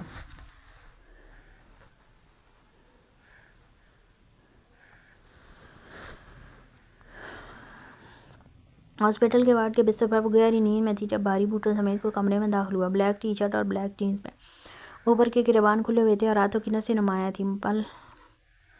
بال ماتھے پر بکھرے ہوئے تھے اور کچھ جمے ہوئے تھے۔ سانولی رنگت میں سرخی گلی ہوئی تھی۔ وہ باران دلشیر تھا، بھلا کسی کے بھی گارڈز کی کیا مجال تھی کہ باران دلشیر کو اس کی گڑیا تک پہنچنے سے روک پاتا۔ بیڈ کے قریب آتے اس کی نظریں مسلسل ایلف کے چہرے کا طواف کر رہی تھیں۔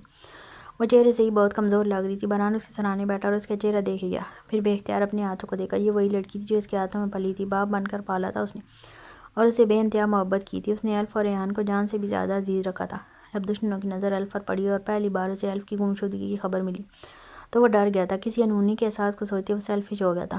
ایلف اس کی کمزوری تھی اور اس کے پاس دشمنوں کی ایک لمبی قطار، اور ہر دشمن دوسرے کی کمزوری ڈھونڈتا ہے، اس لیے دل کو سخت پتھر کرتے ریحان اور ایلف کے لاکھ احتجاج کے باوجود اس نے ایلف کو بیرون ملک بھیج دیا تھا اور اس وعدے پر کہ وہ اور ریحان بھی وہیں آ جائیں گے، پر وہ جھوٹا وعدہ تھا، لیکن یہ بھی سچ تھا کہ ایلف کی نگرانی اور پل پل کی خبر اسے ملتی رہتی تھی۔ اس گھر میں ہر جگہ کیمرہ تھے۔ ایلف کی اسٹریٹ میں رہنے والے سارے لوگ معمولی نہیں بلکہ ویل ٹرینڈ گارڈز تھے۔ ایلف کے کالج میں پڑھنے والے کلاس فیلو کے درمیان بھی اس کے گارڈز تھے۔ اس کے باوجود ہر ماہ باران دلشیر اس سے ملنے جاتا تھا، پر چند سال کے ملنے کے بعد ایلف نے اس سے ملنا بند کر دیا۔ وہ ضد کرنے لگی اور خفا ہونے لگی کہ اسے واپس باران کے ساتھ پاکستان جانا ہے، جس کی وجہ سے باران نے ملاقات کا دورانیہ مزید بڑھا دیا۔ لیکن پھر اچانک اسے ادراک ہوا کہ اس کا ایلف سے ملنا ایک بہت بڑا خطرہ ہے ایلف کی ذات کے لیے، کیونکہ وہ ہر جگہ میسر نہیں آ سکتا۔ بندہ بشر تھا، اسباب کا محتاج تھا، اس کے پاس ایسی قوت نہیں تھی کہ سب کچھ سنبھال لے۔ ہاں، کوشش کر رہا تھا۔ اس نے ایلف سے ملنا مکمل بند کر دیا۔ ایسے میں ایلف کے جوان ہونے پر اسے بہترین رستہ ایلف کی شادی لگی۔ وہ ایلف کی شادی زاویار سے کرنا چاہتا تھا، کیونکہ اسے معلوم تھا زاویار ایلف کی ویسے ہی حفاظت کر سکتا ہے جیسے وہ کرتا تھا، پر وہ زاویار پر اپنی مرضی تھوپ نہیں سکتا تھا۔ لیکن پھر آرزق جو اس کے دشمنوں کی فہرست میں تھا، کبھی تھا ہی نہیں، لڑکپن سے سامنے آیا۔ پہلے پہل باران نے اسے رستے سے ہٹانے کا فیصلہ کیا، پر پھر صفوان سے معلوم ہوا کہ آرزق نے پلان چینج کیا اور وجہ ایلف دلشیر ہی ہے، جس میں آرزق غیر معمولی دلچسپی لے رہا تھا۔ آرزق خانزادہ کا پیسے ٹرانسفر کروانا اور ملازم بن کے رہنا، اس کی ایک ایک حرکت اس بات کی گواہ تھی کہ وہ ایلف کو پسند کرتا ہے۔ پھر کیا مشکل تھا، آرزق خانزادہ کے متعلق سب معلوم تھا۔ اس کی تلاش ختم ہو گئی۔ اس نے جان بوجھ کر ایلف کو وہ ساری حقیقت ای میل کی تھی۔ آرزق کو وہ سب کرنے دیا جو باران دلشیر چاہتا تھا۔ تاریخ گواہ تھی، ایک بھائی نے اپنی منشا پر اپنی بہن کی دنیا کی انوکھی ترین شادی ہونے دی تھی۔ یہاں آرزق خانزادہ کو لگا تھا کہ گیم کا مرکزی کھلاڑی وہ ہے، جبکہ اسے کام معلوم تھا کہ اس کی ڈور کسی اور کے ہی ہاتھ میں تھی۔ باران دلشیر چاہتا تھا ایلف کی شادی آرزق سے ہو تو وہ تب ہی ہو پائی تھی۔ باران دلشیر چاہتا تھا کہ وہ اسے اپنے ساتھ لے جائے تو وہ اسے لے جا پایا تھا، اور اب باران دلشیر نے چاہا تھا کہ ایلف کچھ دن اپنے میکے رہے تو وہ ایلف دلشیر مینشن میں موجود تھی۔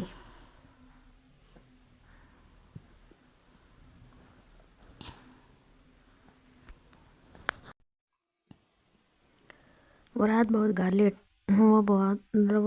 لیٹ گھر لوٹا تھا تاکہ باران دلشیر سے اس کا سامنا نہ ہو، اور سچ شکریہ ہوا بھی نہیں اب بھی یہ کنفرم کرنے کے لیے کہ اپنے کمرے سے باہر نکلا تک باران دلشیر گھر سے نکل چکا تھا۔ وہ باران کے نکاح کے بعد سے دلشیر مینشن میں رکا ہوا تھا۔ وجہ بہت اسٹرانگ اور پیاری سی تھی۔ سامنے اپنے کمرے سے ساتھ والے کمرے کے دروازے میں کھڑی فرح کو کچھ انسٹرکشن دیتی معصوم لڑکی کے آنچل سے ممتا کی خوشبو آیا کرتی تھی۔ وہ قدم قدم چلتا نیچے جانے کو آگے بڑھا تھا۔ بھائی ناشتہ لگوا دوں؟ کانوں میں ایک میٹھی سی محبت سے لبریز آواز نے رس کھولا۔ وہ مسکرا کر انارا کی جانب پلٹا جب وہ اب اس کی جانب متوجہ تھی۔ لیٹ ہو گیا ہوں بھابھی، یونیورسٹی کینٹین سے کچھ کھا لوں گا، دھیمے سے لہجے میں کہتا وہ آگے بڑھ گیا۔ کوئی ریحان دلشیر کا یہ مدھم اور احترام سے بھرپور لہجہ سنتا تو یقیناً بے ہوش ہی ہو جاتا۔ کوئی سوچ کر وہ رکا تھا۔ کیا کوئی آ رہا بھابھی؟ اس نے انارا کو مخاطب کیا۔ جی، پر کون؟ مجھے نہیں بتایا انہوں نے، کہتے سرپرائز ہے۔ وہ باران دلشیر کے ذکر پر نگاہیں جھکاتی اسے بتانے لگی۔ ریحان گہرا مسکرایا۔ ٹھیک ہے، میں چلتا ہوں۔ وہ باہر جانے کو نکلا۔ ریحان کو یہی لگا تھا کہ شاید انارا کا کوئی رشتہ دار آ رہا ہے۔ وہ یونیورسٹی آیا تھا، وہ اسے کہیں نظر نہیں آئی۔ پھر مخصوص وقت میں وہ کافی دیر جہاز ذہن اور ملک کے ساتھ کینٹین بیٹھا لاشعور میں اس کا انتظار کرتا رہا، مگر وہ نہیں آئی تھی، اور اس بات نے ریحان کو بے تحاشا اشتعال دلایا تھا۔ اس کا سفید چہرہ سرخ پڑ گیا تھا اور ماتھے پر بے شمار بال۔ اس نے ضیاء کو اشارہ کیا تھا، جسے وہ سمجھ کر اپنی جگہ سے اٹھا۔ ذہن اور ملک کلاس میں چلے گئے، جبکہ وہ وہیں بیٹھا اضطراب کی عالم اپنی ٹانگ بری طرح ہلا رہا تھا۔ کچھ ہی دیر میں ضیاء اس کے سامنے آیا۔ کہیں نہیں ہے، نہ کلاس میں نہ لائبریری میں۔ ضیاء نے سنجیدگی سے کہا۔ شاید آئی ہی نہ ہو۔ اس نے اندازہ لگایا، نہیں آئی ہے، نعمان علی نے خود بتایا تھا مجھے، میں خود دیکھ لیتا ہوں اس پدی چڑیل کو۔ وہ دانت پیس کر گیا تھا، ایک جھٹکے سے اپنی جگہ سے اٹھا تھا۔ ضیاء نے افسوس سے سارے لاتے اسے جاتے ہوئے دیکھا اور اپنے والی کے کسے بال سیدھے کرنے مسکرا کر کینٹین سے نکلا۔ ایان نے باہر نکل کر اسے میسج کیا تھا، ویئر آر یو، مگر اس نے میسج سین کر کے بھی رپلائی نہیں کیا اور ایان دلشیر کا پارا آسمان تک چڑھا دیا۔ لیکن بہت جلد اسے اپنے گارڈ کے ذریعے سے میسج موصول ہوا تھا کہ وہ پدی چڑیل اس وقت ہے کہاں۔ حد نظر آڈیٹوریم میں دور دور تک کوئی نہیں تھا۔ وہ آڈیٹوریم میں قدرے تنہا ایک کرسی پر سر جھکائے بیٹھی تھی۔ اس کی کلاس کی چند لڑکیاں یونیورسٹی میں ہونے والے الیکشن میں اپنے سینئرز کے لیے سیاسی سرگرمیوں میں ان کا ساتھ دینے کو اس وقت یہاں ایک میٹنگ میں موجود تھیں۔ دور دور لڑکیوں کے چند ٹولے اس وقت موجود اپنی باتوں میں مصروف تھے۔ وہ تنہائی چاہتی تھی، مگر یہ بھی نہیں تھا کہ شتر بے مہار یہاں تنہا چلی آئی تھی۔ رحم کو ابھی اطمینان تھا کہ یہاں لڑکیاں موجود ہیں۔ سچ تو یہ تھا کہ وہ اس کا سامنا نہیں کرنا چاہتی تھی۔ رحم نعمان علی کو سمجھ نہیں آ رہا تھا آخر وہ اسے چاہتا کیا تھا۔ ایک جانب اس کی اس رفت کی اور والیانہ پن، اور دوسری جانب اس کی دی گئی چیزوں کی اس قدر بے توقیری۔ رحم کو کل سے یہ سوچ سوچ کر یہ ہول پاڑ رہے تھے کہ کہیں ایان دلشیر اپنی کسی ضد انا یا تفریح کے لیے اس کے دل یہ جذبات سے کھیل نہ جاتا۔ وہ اس کا مقابلہ نہیں کر سکتی تھی اور اب وہ اس کی بے باکی اور روارفتگی سے خوف کھانے لگی تھی۔ وہ اس کے مقابلہ آنا ہی نہیں چاہتی تھی۔ دل ہارنے کا خدشہ تھا، وہ یہ ہار نہیں چاہتی تھی۔ وہ گہری سوچ میں ڈوبی ہوئی تھی جب اپنے بہت قریب ساتھ والی کرسی پر ایک سرسراہٹ سی محسوس کر رحم کا دل گلے میں اٹک آیا۔ ایان نے بغور اس کا سونے کی طرح دمکتا چہرہ دیکھا جس کے دیدار سے اس کے دل کو عجیب سی تقویت پہنچی تھی۔ تم میرے لیے پراٹھا نہیں لائی ہیں آج؟ میں پراٹھے کے انتظار میں اب تک بھوکا ہوں، وہ اس کے کان میں پنکارا تھا۔ رحم مچل کر سیدھی ہوئی، خوف سے ہاتھ پیر سن پڑ گئے۔ وہ جتنا رات اس کے ساتھ پولائٹ تھا اب اتنے ہی غصے میں لگ رہا تھا۔ رحم کے ماتھے پر ننھا سا بل پڑا۔ اب یہاں کیا کر رہے ہیں، کیوں آئے ہیں یہاں؟ وہ سامنے دیکھتی بے تاثر لہجے میں بولی، تمہاری شکل دیکھنے آیا تھا، اور اب بولو میرے لیے پراٹھا کیوں نہیں لائی؟ ایان کی سوئی پھر وہیں اٹکی تھی جب رحم اس کی پہلی بات پر پھر لب بھیج گئی۔ میرا گھٹیا پراٹھا آپ کی شایان شان؟ شٹ اپ نعمان علی، ایان نے تیزی سے اس کی بات کاٹ لی۔ رحم کی آنکھوں میں نمی ذرا آئی جسے ایان نے سنجیدگی سے دیکھا تھا۔ اچھا مجھے ایک سوال کا جواب دو، میرے پاس بے تحاشا دولت کی ریل پھیل ہے نا؟ ایان نے اسے مخاطب کیا تاکہ وہ ادھر ادھر دیکھنے کے بجائے اس کی جانب پوری طرف متوجہ ہو جائے۔ رحم نے آخر اس کی جانب دیکھا اور اس بات میں سر لایا، اس بے تحاشا دولت کی میری نظروں میں کوئی وقت نہیں ہے، تو اگر مجھے کوئی کہے کہ اپنی کسی نیک خواہش کو پورا کرنے کو اپنی کسی قیمتی چیز کا صدقہ دے دو تو پھر بتاؤ مجھے کیا کرنا چاہیے؟ ایان نے سوال پوچھتے اس کی جانب دیکھا، مگر رحم کے دل و دماغ میں چھوٹے چھوٹے دھماکے سے ہونے لگے تھے۔ تو کیا وہ سیدھا سیدھا یہ کہہ رہا تھا کہ اپنی بے بہا دولت سے بھی زیادہ اس کے لیے رحم کا دیا گیا وہ معمولی سا پراٹھا قیمتی تھا؟ ایان نے اپنی بات جاری رکھی، وہ مجبور لڑکا مانگ تانگ کر کینٹین سے بچا کھانا اپنی بہن بھائیوں کے لیے لے کر جاتا ہے، خود سارا دن بھوکا رہتا ہے، بہت خوددار ہے، اسی لیے مدد بھی قبول نہیں کرتا۔ تو میں نے یہ بول کر پراٹھا آفر کیا کہ اتنا ہیوی میں نہیں کھاتا، تو اس نے وہ پراٹھا سکون سے کھا لیا جسے مجھے ایسا لگا کہ میں نے اپنی بے تحاشا قیمتی چیز صدقہ کی ہے۔ اب مجھے بتاؤ مجھے یہ نہیں کرنا چاہیے تھا؟ اس نے اپنی بات مکمل کرتے اطمینان سے اس کی جانب دیکھا۔ رحم کی زبان تالو سے چپک چکی تھی، لیکن اس طرح حیرت انگیز طور پر ایان دلشیر بالکل سچ کہہ رہا تھا۔ لڑکے کو پراٹھا دینے والا معمہ بالکل ایسا ہی تھا، فرق صرف اتنا تھا کہ وہ واقعی اتنا ہیوی پراٹھا نہیں کھا سکتا تھا۔ تم نے کوئی جواب نہیں دیا مجھے؟ یہ کہتے ایان نے پہلی بار دانستہ بہت آہستگی سے اس کے ہاتھ پر اپنا ہاتھ رکھا تھا، اور اس دیکھتے پرتش لمس پر رحم کی جان لبوں پر آئی اور وہ دہل اٹھی۔ اب مجھے بدنام کرنا چاہتے ہیں؟ وہ بے بسی کے احساس سے اپنے لب دانتوں تلے کچلتی بولی، میں اب رات کو تمہارے گھر تمہارے کمرے میں نہیں آؤں گا۔ اس نے سنجیدگی سے اس کی بات کا جواب دیا، آپ کیا چاہتے ہیں مجھ سے؟ وہ لرزتے ہوئے اس کی گریف سے اپنا ہاتھ نکالتی عاجز آ کر بولی، تمہیں پسند کرنے لگا ہوں میں۔ ایان نے سکون سے کہتے اس کے پیروں تلے زمین سرکائی، بابا میری شادی اپنے گاؤں میں ہی کریں گے۔ رحم نے جان بوجھ کر آزمانے کو ایک اور داؤ کھیلا، تب اس کی کلائی ایان دلشیر کی وحشی گرفت میں آئی تھی کہ رحم اپنی جگہ پر تھرا اٹھی۔ زندہ زمین میں گاڑ دوں گا، سمجھی؟ وہ گھرایا تھا، ہاتھ مت لگائیں مجھے۔ رحم نے تڑک کر کہا تو ایان نے اس کی کلائی کو ایک زوردار جھٹکا دیا جس سے وہ اس کے چہرے کے مقابلے بہت قریب آئی تھی۔ رحم کو لگا وہ اس کی کلائی چٹکا ڈالے گا۔ تمہیں کیا لگتا ہے تمہیں ہاتھ لگانے کی جرات میرے علاوہ اور کون کر سکتا ہے؟ دانت پیس کر ٹائپ میں کی گئی بے تحاشا بے باک بات پر رحم کو پورا وجود کیسے سن پڑ گیا۔ وہ اس جادوگر کی براؤن آنکھوں میں دیکھے گی جس نے ساری یہ طرح اسے پوری طرح اپنی سحر میں جکڑ لیا تھا۔ وہ بھی بغور ان کاجل بری سیاہ انگور گٹاؤں سی گہری نگاہوں میں جیسے ڈوب سا گیا تھا۔ وہ دونوں ایک دوسرے میں کھوئے تھے، یہ جانے بغیر کہ دو ایول آئیز دل میں ڈھیروں نفرت، کینہ، خباثت، درندگی اور شیطانیت لیے انہیں بد نظریں بازی کی لپیٹ میں لے چکی ہیں۔ یہ وہ نظریں تھیں جو دلوں میں اگتی نوخیز محبت کی کونپلوں کو جڑ سے نوچ کر پھینکنے والی تھیں، انہیں برباد کرنے والی تھیں۔ نورین دوست کے ساتھ مسکراتی ہوئی یونیورسٹی سے باہر نکل رہی تھی کہ وہ پہلے ہی بک کرا چکی تھی، جب یہ سوچ سوچ کر دل و دماغ ہلکان ہو رہا تھا۔ اب وہ ضیاء حیدر کو فیس کیسے کرے گی؟ ضیاء ابھی وہ یہی سوچتی چل رہی تھی کہ پارکنگ میں ضیاء کی گاڑی دیکھی، جس کی بونٹ پر وہ اس کے انتظار میں نیم دراز اپنا ایک پاؤں ہلا رہا تھا۔ نظر نورین پر پڑی تو ہونٹوں پر ایک بڑی دل فریب سی مسکان نے عطا کیا۔ نورین کی رنگت خواہ مخواہ سرخی پکڑنے لگی۔ وہ بغور سے معنی خیز نگاہوں سے دیکھے گا۔ کل رات کے بعد سے وہ آج اسے نظر آئی تھی۔ اس کے چہرے پر بکھرے اپنی محبت کے رنگ دیکھ کر وہ روح تک سرشار ہوا تھا۔ نورین کنفیوز ہو کر ادھر ادھر دیکھتی اپنے دھڑکتے دل کو قابو کرنے لگی، جس کی دھڑکن ہر رات پار کرنے کے در پہ تھی۔ او میرے کشمیری سیب، صبح صبح بنا اٹھائے چوروں کی طرح بھاگ گئے، کیا بات، تم نے میری کوئی چیز چرائی تھی؟ جو بونٹ سے اٹھ کر نورین قریب ہوتے اس نے معنی خیزی سے پوچھا، جبکہ اس کا طرز تخاطب نورین کا مزید چہرہ خون چھلکانے لگا۔ جب ضیاء پورے استحقاق سے اس کے کندھے پر اپنے بازو پھیلائے، ضیاء سب دیکھ رہے ہیں، وہ دور ہونے لگی تھی، پر اسی لمحے ضیاء کی پکڑ مضبوط ہوئی۔ تو تم لوگوں کو مت دیکھو نا جانم، تم صرف مجھ پر غور و فکر کرو، جیسے میں نے کل رات تم پر کیا تھا۔ ضیاء کی بے باک گفتگو سن اس کا دل پسلیوں سے سر پٹکنے لگا۔ وہ چاہنے کے باوجود جوابی کارروائی نہیں کر پا رہی تھی۔ ضیاء حیدر، اگر آپ نے کل رات کے بارے میں مزید کوئی گفتگو کی تو میں آپ سے بات نہیں کروں گی، اس نے روان سے ہوتے کہا۔ ضیاء حیدر کی گاڑی کے فرنٹ سیٹ پر اتنے استحقاق سے بیٹھتے اس نے چند اسٹوڈنٹس کو اپنی جانب حیرت سے تکتے پایا، پھر باقی ضیاء کے کہنے کے مطابق انہیں نظر انداز کر گئی۔ اوکے، کل رات کے بارے میں بات نہیں کرتے، بلکہ آج رات پلان کرتے ہیں، کیا خیال ہے؟ ایک آنکھ دبا تھا وہ اسٹیئرنگ وہیل پکڑے شرارت سے نورین کو دیکھنے لگا، جبکہ نورین کی ہتھیلیاں بھیگنے لگی، وہ رو دینے کو تھی۔ عنقریب تھا وہ رو دیتی جب ضیاء زور سے ہنسا۔ بہت گندا سوچنے لگی ہو میری بدمعاش بیوی، میں آج رات زین کے گھر ڈنر کے متعلق بول رہا تھا۔ وہ گاڑی سٹارٹ کرتے ہنستے ہوئے بولا تو نورین نے غصے سے اس کے بازو پر مکہ مارا۔ تم بہت بدتمیز ہو۔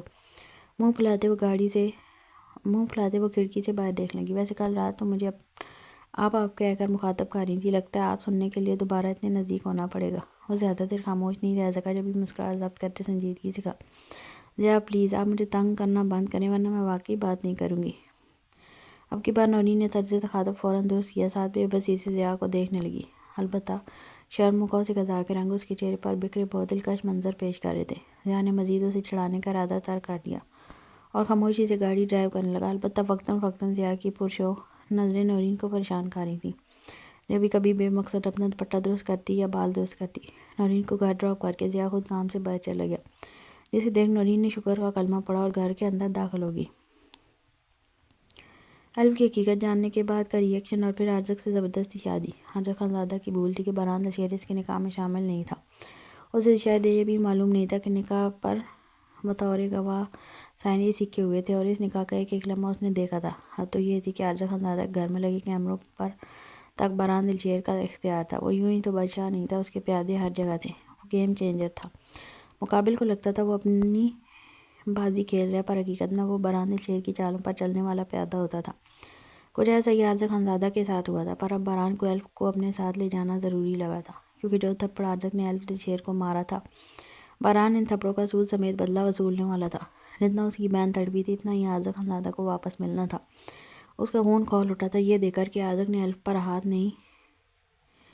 پر اعتبار نہیں کیا، بس اب اس بے اعتباری کا بدلہ اسے چکانا تھا، کیونکہ اس کے نکاح میں کوئی معمولی لڑکی نہیں بلکہ برہان دلشیر کی سلطنت کا ننھا پھول اور ننھی شہزادی الف دلشیر تھی۔ الف میری گڑیا۔ برہان نے الف کے نازک ہاتھ کو نرمی سے اپنے ہاتھ میں لیا تو بے اختیار آنکھیں نم ہوئیں۔ میری بیٹی، میری جان۔ وہ بہت محبت سے اس کا سر چوم رہا تھا، پھر الف سے نظر ہٹا کر اپنے ایک گارڈ کو مس کال دی تو اسپتال کے باہر ہوائی فائرنگ ہوئی۔ ارزق کے گارڈز کو خطرہ لاحق ہوا اور وہ لوگ اطراف میں پھیلے اور کمرے کے باہر کوریڈور میں صرف ایک گارڈ رہ گیا، جسے ٹھکانے لگانا کوئی مشکل کام نہیں تھا۔ ایسا نہیں تھا ارزق خانزادہ کی سیکیورٹی سسٹم کمزور تھا، بس فرق یہ تھا کہ اس کے سیکیورٹی سسٹم میں آدھے برہان دلشیر کے آدمی تھے، جس سے ارزق ناواقف تھا۔ الف کو بازوؤں میں اٹھاتے ہوئے اسپتال کے پچھلے دروازے سے باہر نکلا، جہاں سے میڈیسنز کا اسٹاک اور اسپتال کی باقی ضرورت کی چیزیں اندر آتی تھیں۔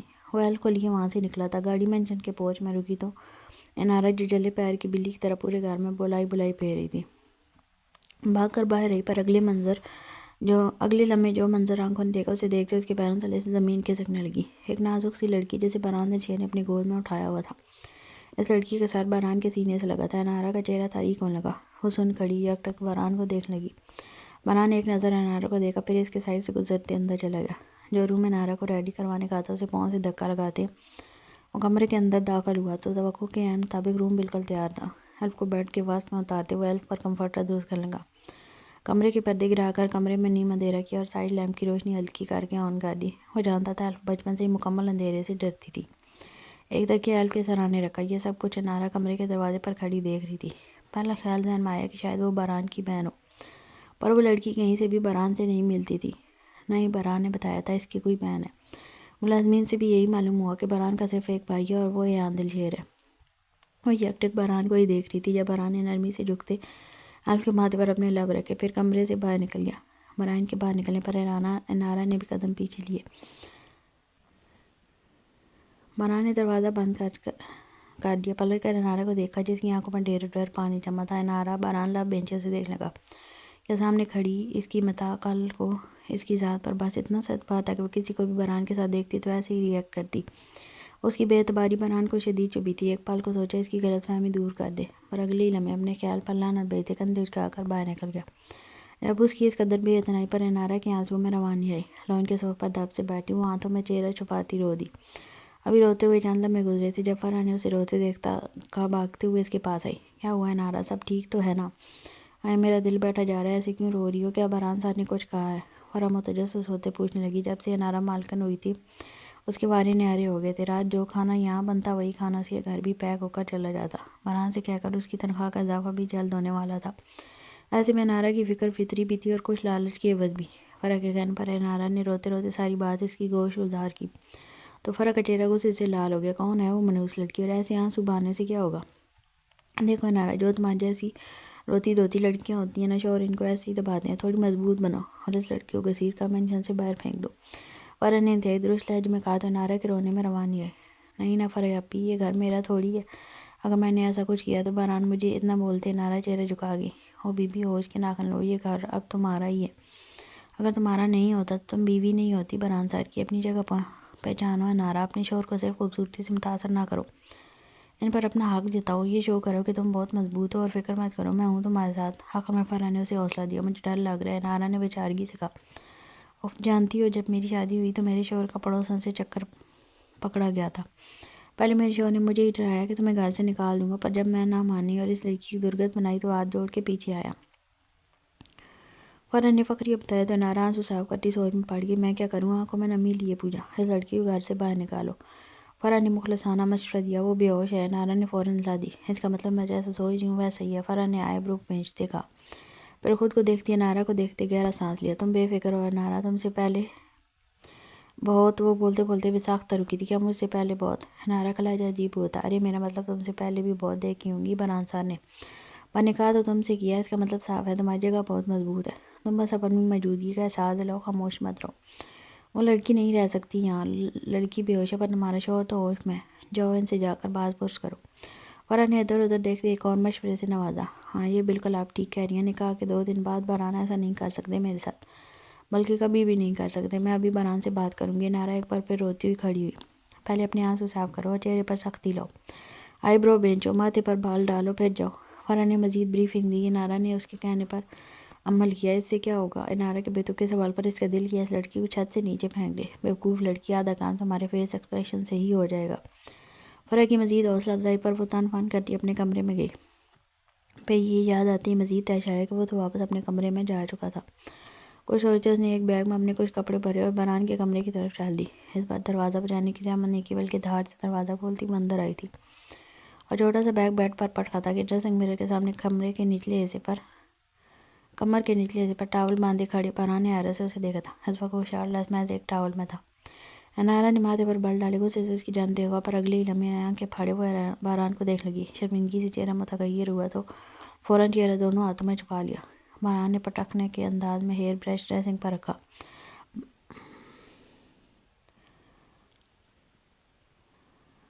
اور ایک چٹتی نظر منہ پر ہاتھ رکھے انارا پر ڈالے۔ ڈریسنگ روم میں بند ہو گیا۔ انارا نے اس کے جاتے ہی چہرے سے ہاتھ ہٹایا، سکھ کی سانس خارج کی، پھر خود کو کوسا کہ کیوں بنا دستک دیے اندر داخل ہوئی۔ بیڈ پر بیٹھتے اپنی انگلیاں چٹکائیں، پھر واپس خود کو مضبوط کیا۔ کچھ دیر بعد باران ڈریسنگ روم سے باہر نکلا اور واپس ڈریسنگ کے آگے کھڑا ہو گیا۔ خود کو نظر انداز ہوتے دیکھ انارا کا کام بڑھنے لگا۔ اس سے کھڑے ہو کر وہ باران کے پاس گئی اور بازو سے پکڑتے اسے اپنی جانب موڑا۔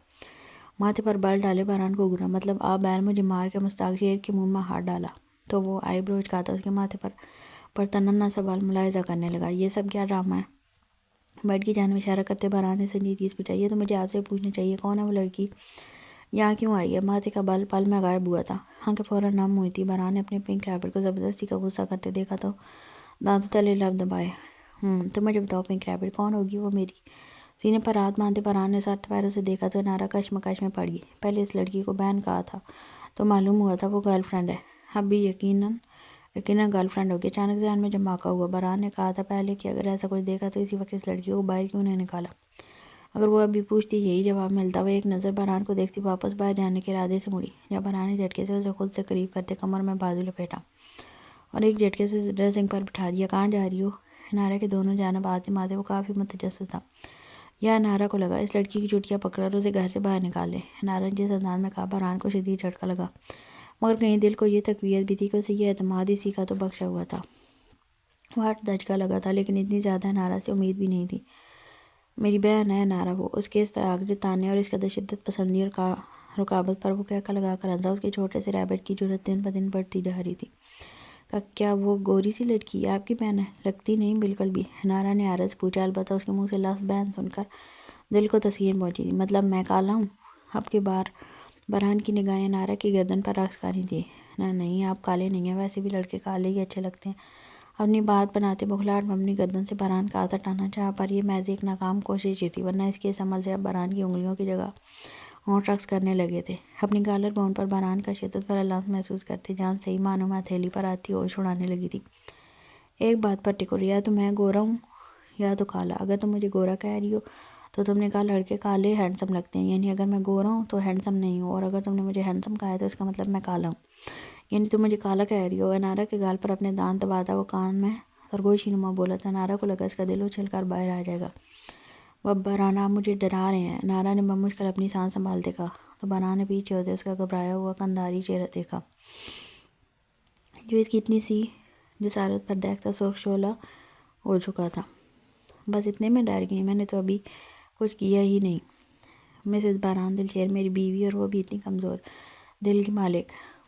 ہم یہ نہیں چلے گا، مجھے تمہیں اسٹرانگ کرنا پڑے گا، بہران نے پرسوچ انداز میں کہتے ہاتھ انارا کی کمر پر رکھتے کندھوں کی درمیانی ہڈی پر انگلی پھیری تو انارا کی ریڑھ کی ہڈی سنسنا اٹھی، وجود میں لرزہ طاری ہونے لگا۔ اس کی سانس بری طرح الجھی تھی۔ اس کا اس وقت شرارت کا کوئی موڈ نہیں تھا، مگر یہ ایک وجود تھا جو اس کے دل میں اس دنیا کے تمام گورکھ دندوں کو بھول جانے کی خواہش پیدا کرتا تھا۔ بہران دلشیر کو اس کی یہ حالت محسوس کر رہی تھی۔ اس کا لٹل پنک ریبٹ شرم و حیا سے پھول کر لال غبارہ بن چکا تھا۔ یہ منظر بہت دلکش اور دل فریب تھا۔ یہ شرم و حیا کی قوس قزح سے رنگ کسی چہرے پر کب دیکھے تھے؟ بہران بمشکل اپنی ہنسی روکتا اسے دیکھ لگا۔ اینجل باری مجھے سانس نہیں آ رہا، پلیز اب کے بار وہ ہنسی ہوگی، لیکن اسے بہران کی غربت میں گن نہیں آئی تھی۔ یہ محرم رشتے کی پاکیزگی تھی کہ اسے بہران کا چھونا برا نہیں لگ رہا تھا، لیکن اس کی بے باک جسارتوں پر گھبراہٹ اتنی تھی کہ دل بند ہونے کو تھا۔ کوئی بات نہیں میرے پھولے پھولے ریبٹ، میں تمہیں اپنی آکسیجن دے دیتا ہوں۔ انارا کے کچھ بھی سمجھنے سے پہلے وہ اپنی بات پر عمل کرتا۔ انارا کی دھڑکن حقیقت میں بند کر چکا تھا۔ چند لمحے بعد وہ انارا سے دور ہو گیا اور دلچسپی سے اس کے کانپتے وجود کو دیکھا۔ اس کی اتنی سی بے باکی بھری وہ اس کے سارے موجود گہرے گہرے سانس بھاری تھی۔ ہاں آپ بہت برے ہیں۔ چہرہ مزید نیچے جھکاتے وہ شرم و غصے سے ملے جلے تاثرات لیے جھنجھلا کر بولی، بہت نہیں، تمہاری سوچ سے زیادہ برا ہوں۔ اب تو تم اس کمرے میں اپنا ساز و سامان لے کر آ گئی ہو تو میں تمہیں رات میں بتاؤں گا میں کتنا برا اور بدتمیز ہوں۔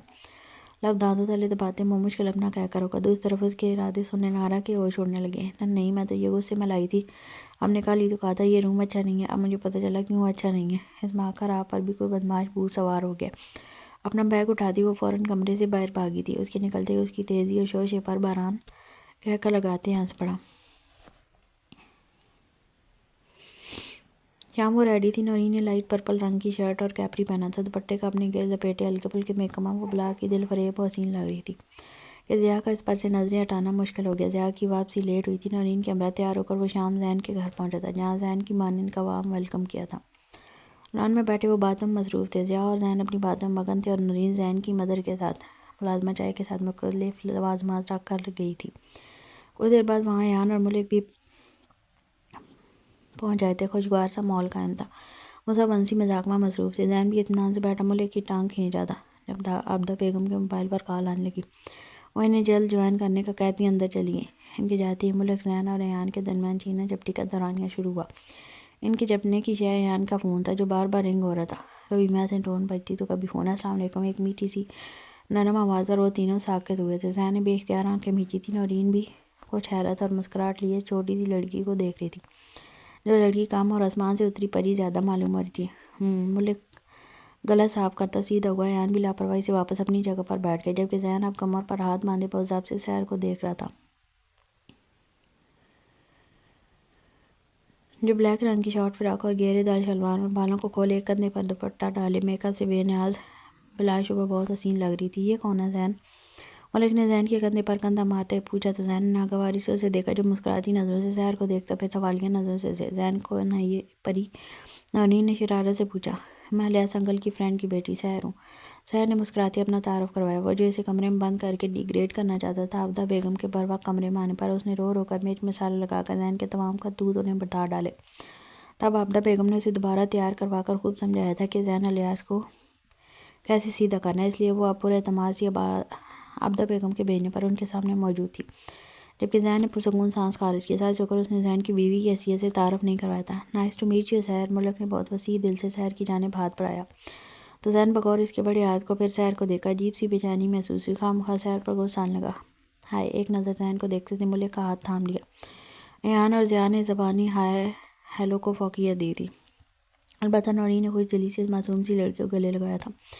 وہ بہت جلد ان کے ساتھ کمفرٹیبل ہوتی ان کے درمیان بیٹھ چکی تھی، پر اس کا اطمینان زین کے اطمینان کو خاک میں ملا گیا تھا کہ بہت جلد ایک مرتبہ پھر وہاں ہنسی مذاق کی آوازیں گونجنے لگی اور ان میں سب سے بلند آواز ملک اور سحر کی تھی۔ زین تو اسے اتنا زیادہ بولتا دیکھ حیرانگی کے سمندر میں غوطہ دان تھا کہ زین کے سامنے تو اس کی بولتی بند ہو جاتی تھی۔ اس چھوٹی سی فسادی بیوی اچھی خاصی باتونی تھی۔ ضیاء اور ایان تو بڑے غور سے زین کی خاموشی کو اور چہرے کے بدلتے رنگ دیکھ رہے تھے۔ سحر تمہیں ماما نے بلایا تھا، شاید اندر جاؤ۔ وہ خواہ مخواہ اسے ملک سے فری ہوتا دیکھ جلتے توے پر بیٹھ رہا تھا، حالانکہ وہ اسے بھائی کہہ کر مخاطب کر رہی تھی، لیکن جب برداشت کی حد پار ہوئی تھی زین نے مصنوعی مسکراہٹ ہونٹوں پر سجاتے حکم دیا۔ نہیں، انہوں نے نہیں بلایا۔ وہ سہولت سے انکار کر گئی تھی۔ زین کے ماتھے پر گہلا پڑ پڑا۔ نہیں، انہوں نے بلایا تھا۔ اب کے بعد زین نے اپنی بات پر زور دیا۔ نہیں بلایا۔ وہ منہ بناتے دوبارہ اس کی بات ٹال گئی۔ اتنے دنوں بعد اسے زین الیاس کی جلی بلی شکل دیکھ دیکھ کر اتنا مزہ آ رہا تھا۔ میں نے کہا اندر جاؤ اور جا کر ڈنر کے انتظامات دیکھو۔ اب کے بعد زین نے اس قدر سختی سے بولا کہ سحر پل بھر کو سہم گئی۔ وہیں زین کے اتنے اچانک بلا وجہی ہاتھ چھوڑنے پر سب بے یقینی سے زین کو دیکھنے لگے۔ سحر رون سی ہوتی وہاں سے اٹھ کر اندر چلی گئی۔ سب کی نظریں خود پر محسوس کرتے زین نے گہری سانس لی۔ کیا ہو گیا زین؟ اگر وہ نہیں جانا چاہ رہی تھی تو کیوں زبردستی اندر بھیجا؟ اتنا مزے کی باتیں ہو رہی تھیں۔ ملک نے ناپسندیدگی سے کہا۔ زین کے ماتھے کے بال گہرے ہوئے۔ اگر زیادہ ہی مزہ آ رہا ہے تو جا اندر چلے جا، وہاں جا کر اس کے ساتھ گپے لگا لے۔ تب کر کہتا وہ مٹھی بھینجتی اپنے اندر اٹھتا اشتعال دبانے لگا۔ تم پاگل ہو گئے ہو؟ ملک نے غصے سے کہا تو ایان نے اس کے کندھے پر ہاتھ رکھا۔ ماحول میں عجیب سا تناؤ پیدا ہو گیا۔ سچویشن آکورڈ دیکھ نورین ضیاء کو دیکھنے لگی۔ ضیاء نے گلا کھنکارتے موضوع دوسری جانب موڑ لیا۔ سب ایک بار پھر کچھ گپیوں میں مصروف ہو گئے، لیکن اس بار ملک خاموش رہا، جیسے کسی نے محسوس کیا یا نہ کیا زین نے بخوبی محسوس کیا تھا۔ سوری یار، غصہ آ گیا تھا سحر پر، اس لیے تجھ پر بھڑک گیا۔ زین نے ملک کا کندھا تھپکا تو ملک نے نہ روٹھے پن سے جھٹک دیا۔ بلا وجہ اس معصوم پر غصہ، اتنی کیوٹ اور انوسینٹ ہے یار، اس سے باتیں کرتے کتنا مزہ آ رہا تھا۔ ملک نے منہ بناتے کہا تو زین نے بمشکل مسکراتے بات کو مختصر کر دیا کہ مزید اس کے منہ سے اس چھوٹے فتنے کی تعریف سننے کا وہ متحمل نہیں تھا۔ کچھ دیر بات چیت کے بعد عابدہ بیگم نے انہیں ڈائننگ ہال کی جانب دعوت دی۔ وہ سب آگے پیچھے اندر داخل ہوئے۔ ڈائننگ ہال میں اپنی کرسیاں سنبھالتے ہوئے سب ایک بار پھر کچھ گپیوں میں مصروف تھے۔ اسی دوران الیاس صاحب بھی آگے۔ کھانا شروع ہوا تو سحر بھی ٹیبل پر واپس موجود تھی۔ چوہیا، اتنا سا کھانا کھاتی ہو تم؟ ملک نے اس کی پلیٹ میں رکھے واحد کباب کو دیکھ کر بے تکلفی سے چھیڑا تو سب مسکرانے لگے، جبکہ زین کا منہ کو جاتا ہاتھ رکا۔ بے اختیار اس نے سحر کی پلیٹ کو دیکھا۔ اس نے تو کبھی سحر کے کھانے پر غور ہی نہیں کیا تھا۔ پھر ملک کیوں کر رہا تھا؟ زہر مارنے والا منہ میں ڈالا وہ یوں چپانے لگا جیسے دانتوں میں نوالا نہیں سحر کی گردن ہو۔ جی نہیں، میں زیادہ کھانا کھاتی ہوں، پر شام میں نے اپنی ٹیٹو کے ساتھ بہت سارا سلاد کھایا تھا اس لیے، سحر نے فخری بتایا۔ ٹیٹو کون؟ نورین نے اشتیاق سے پوچھا۔ اس وقت ان سب کی توجہ کا مرکز سحر ہی تھی۔ ایان بھی کھانا کھاتا وقتاً فوقتاً اس کی معصوم باتیں سنتا تو مسکراہٹ روکنا مشکل ہو جاتی۔ ٹیٹو میرا ریبٹ بیبی ہے، بہت کیوٹ ہے، بہت زیادہ، سحر نے محبت سے کہا، جب اب کی بار زین کی کاردار شعلے اگلتی نظریں اپنے ماں باپ کی جانب اٹھی تھیں، جیسے کہنا چاہتا وہ اسے اندر بھیجیں۔ الیاس صاحب اور عابدہ بیگم بھی اس کے اس رویے پر دل میں نہال ہوئے تھے کہ آخرکار اسے احساس ہوا کہ وہ اس کی کچھ ہے جس پر وہ پوری طرح حق رکھتا ہے۔ واؤ، ریبٹ تو مجھے بھی بہت پسند ہے، میں بھی پالوں گی ریبٹ، نورین نے خوش ہوتے کہا۔ جب ضیاء مسکراہٹ دباتا اس کے کان قریب جھکا۔ اب آپ اپنے بچے پالئیے گا۔ بیگم ضیا کی سرگوشی سن اس نے زور سے اپنا پیر ضیا کے پیر پر مارا تو تکلیف برداشت کرتا وہ نورین کو گھورنے لگا۔ مجھے بھی پیرس بہت پسند ہیں، تو مجھے اپنا ریپر دکھاؤ گی سیر؟ ملک نے کھانے سے ہاتھ کھینچتے کہا۔ جی ضرور، میرے ٹیٹو کو دیکھ آپ کو اس سے محبت ہو جائے گی، چلیں۔ وہ خوشی سے چہکتی کھڑی ہوئی تو ذہن کا پارا چڑھتے آسمان چھونے لگا۔ 2 سال کی بچی ہو سیر، سب کا کھانا ڈسٹرب ہو رہا ہے، خاموشی سے بیٹھ کر کھانا کھاؤ۔ لمکان اپنے لہجے کو نرم اور میٹھا سا کرتے ہوئے کہا، پر آنکھیں دمکاتی ہوئی تھیں۔ پہلے سکون سے کھانا کھا لو، پھر سب مل کر دیکھیں گے تمہارے ٹیٹو کو۔ آخر میں مسکرا کر آنکھیں جھپکائی تو سیر چہرہ جھکاتے الیاس صاحب کو شکایتی نظروں سے دیکھ لگی۔ جب انہوں نے آنکھوں میں ذہن کی طبیعت بعد میں صاف کرنے کا اشارہ دیا۔ کھانے سے فارغ ہونے کے بعد وہ سب لاؤنج میں آئے۔ الیاس صاحب ضیا اور ریحان کے ساتھ باتوں میں مصروف تھے، جبکہ سیر ملک سے کچھ فاصلے پر بیٹھی باتوں میں مصروف تھی۔ ملک کے ہاتھ میں سیر کا خرگوش تھا، وہ بہت خوشی سے سیر سے بات کر رہا تھا اور سیر بھی بے تحاشا خوش معلوم ہو رہی تھی، گویا کوئی بچھڑی سہیلی مل گئی۔ البتہ ذہن ان سب میں خاموش، بار بار اپنی توجہ الیاس صاحب کی باتوں کی طرف مرکوز کرنے کی کوشش کر رہا تھا، پر نظریں سیر کے ہنستے چہرے پر ٹکی تھیں۔ آنکھوں کے تاثرات انتہائی سخت اور پتھریلے تھے۔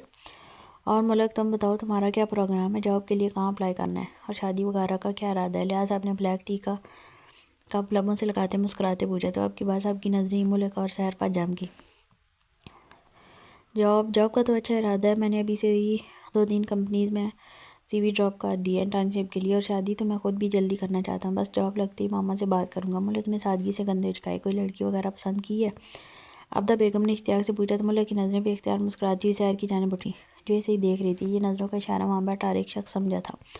سب کے چہروں پر معنی خیز مسکراہٹ تھی سوائے ذہن کے۔ نہ جانے کیوں دل کیا تھا دھکے مار کر ملک کو گھر سے باہر نکال دے۔ تب سے اپنا پہلو بدلتے وہ رخ موڑ کے جانے کیوں بلا وجہ سینے میں ایک پامڑ سا جل رہا تھا۔ پسند تو آ گئی ہے ایک لڑکی، بس جیسے ہی جاب لگی کہ اس کے گھر والوں سے بات کروں گا، چہرہ جھکاتے ہوئے سنجیدگی سے بولا۔ چائے پینے کے بعد ایان کھڑا ہو گیا تو ایان کے ساتھ باقی سب بھی کھڑے ہو گئے۔ سب سے ملنے کے بعد وہ سب سیر سے ملتے باہر نکل گئے۔ ذہن بھی انہی کے ساتھ باہر نکل گیا تھا۔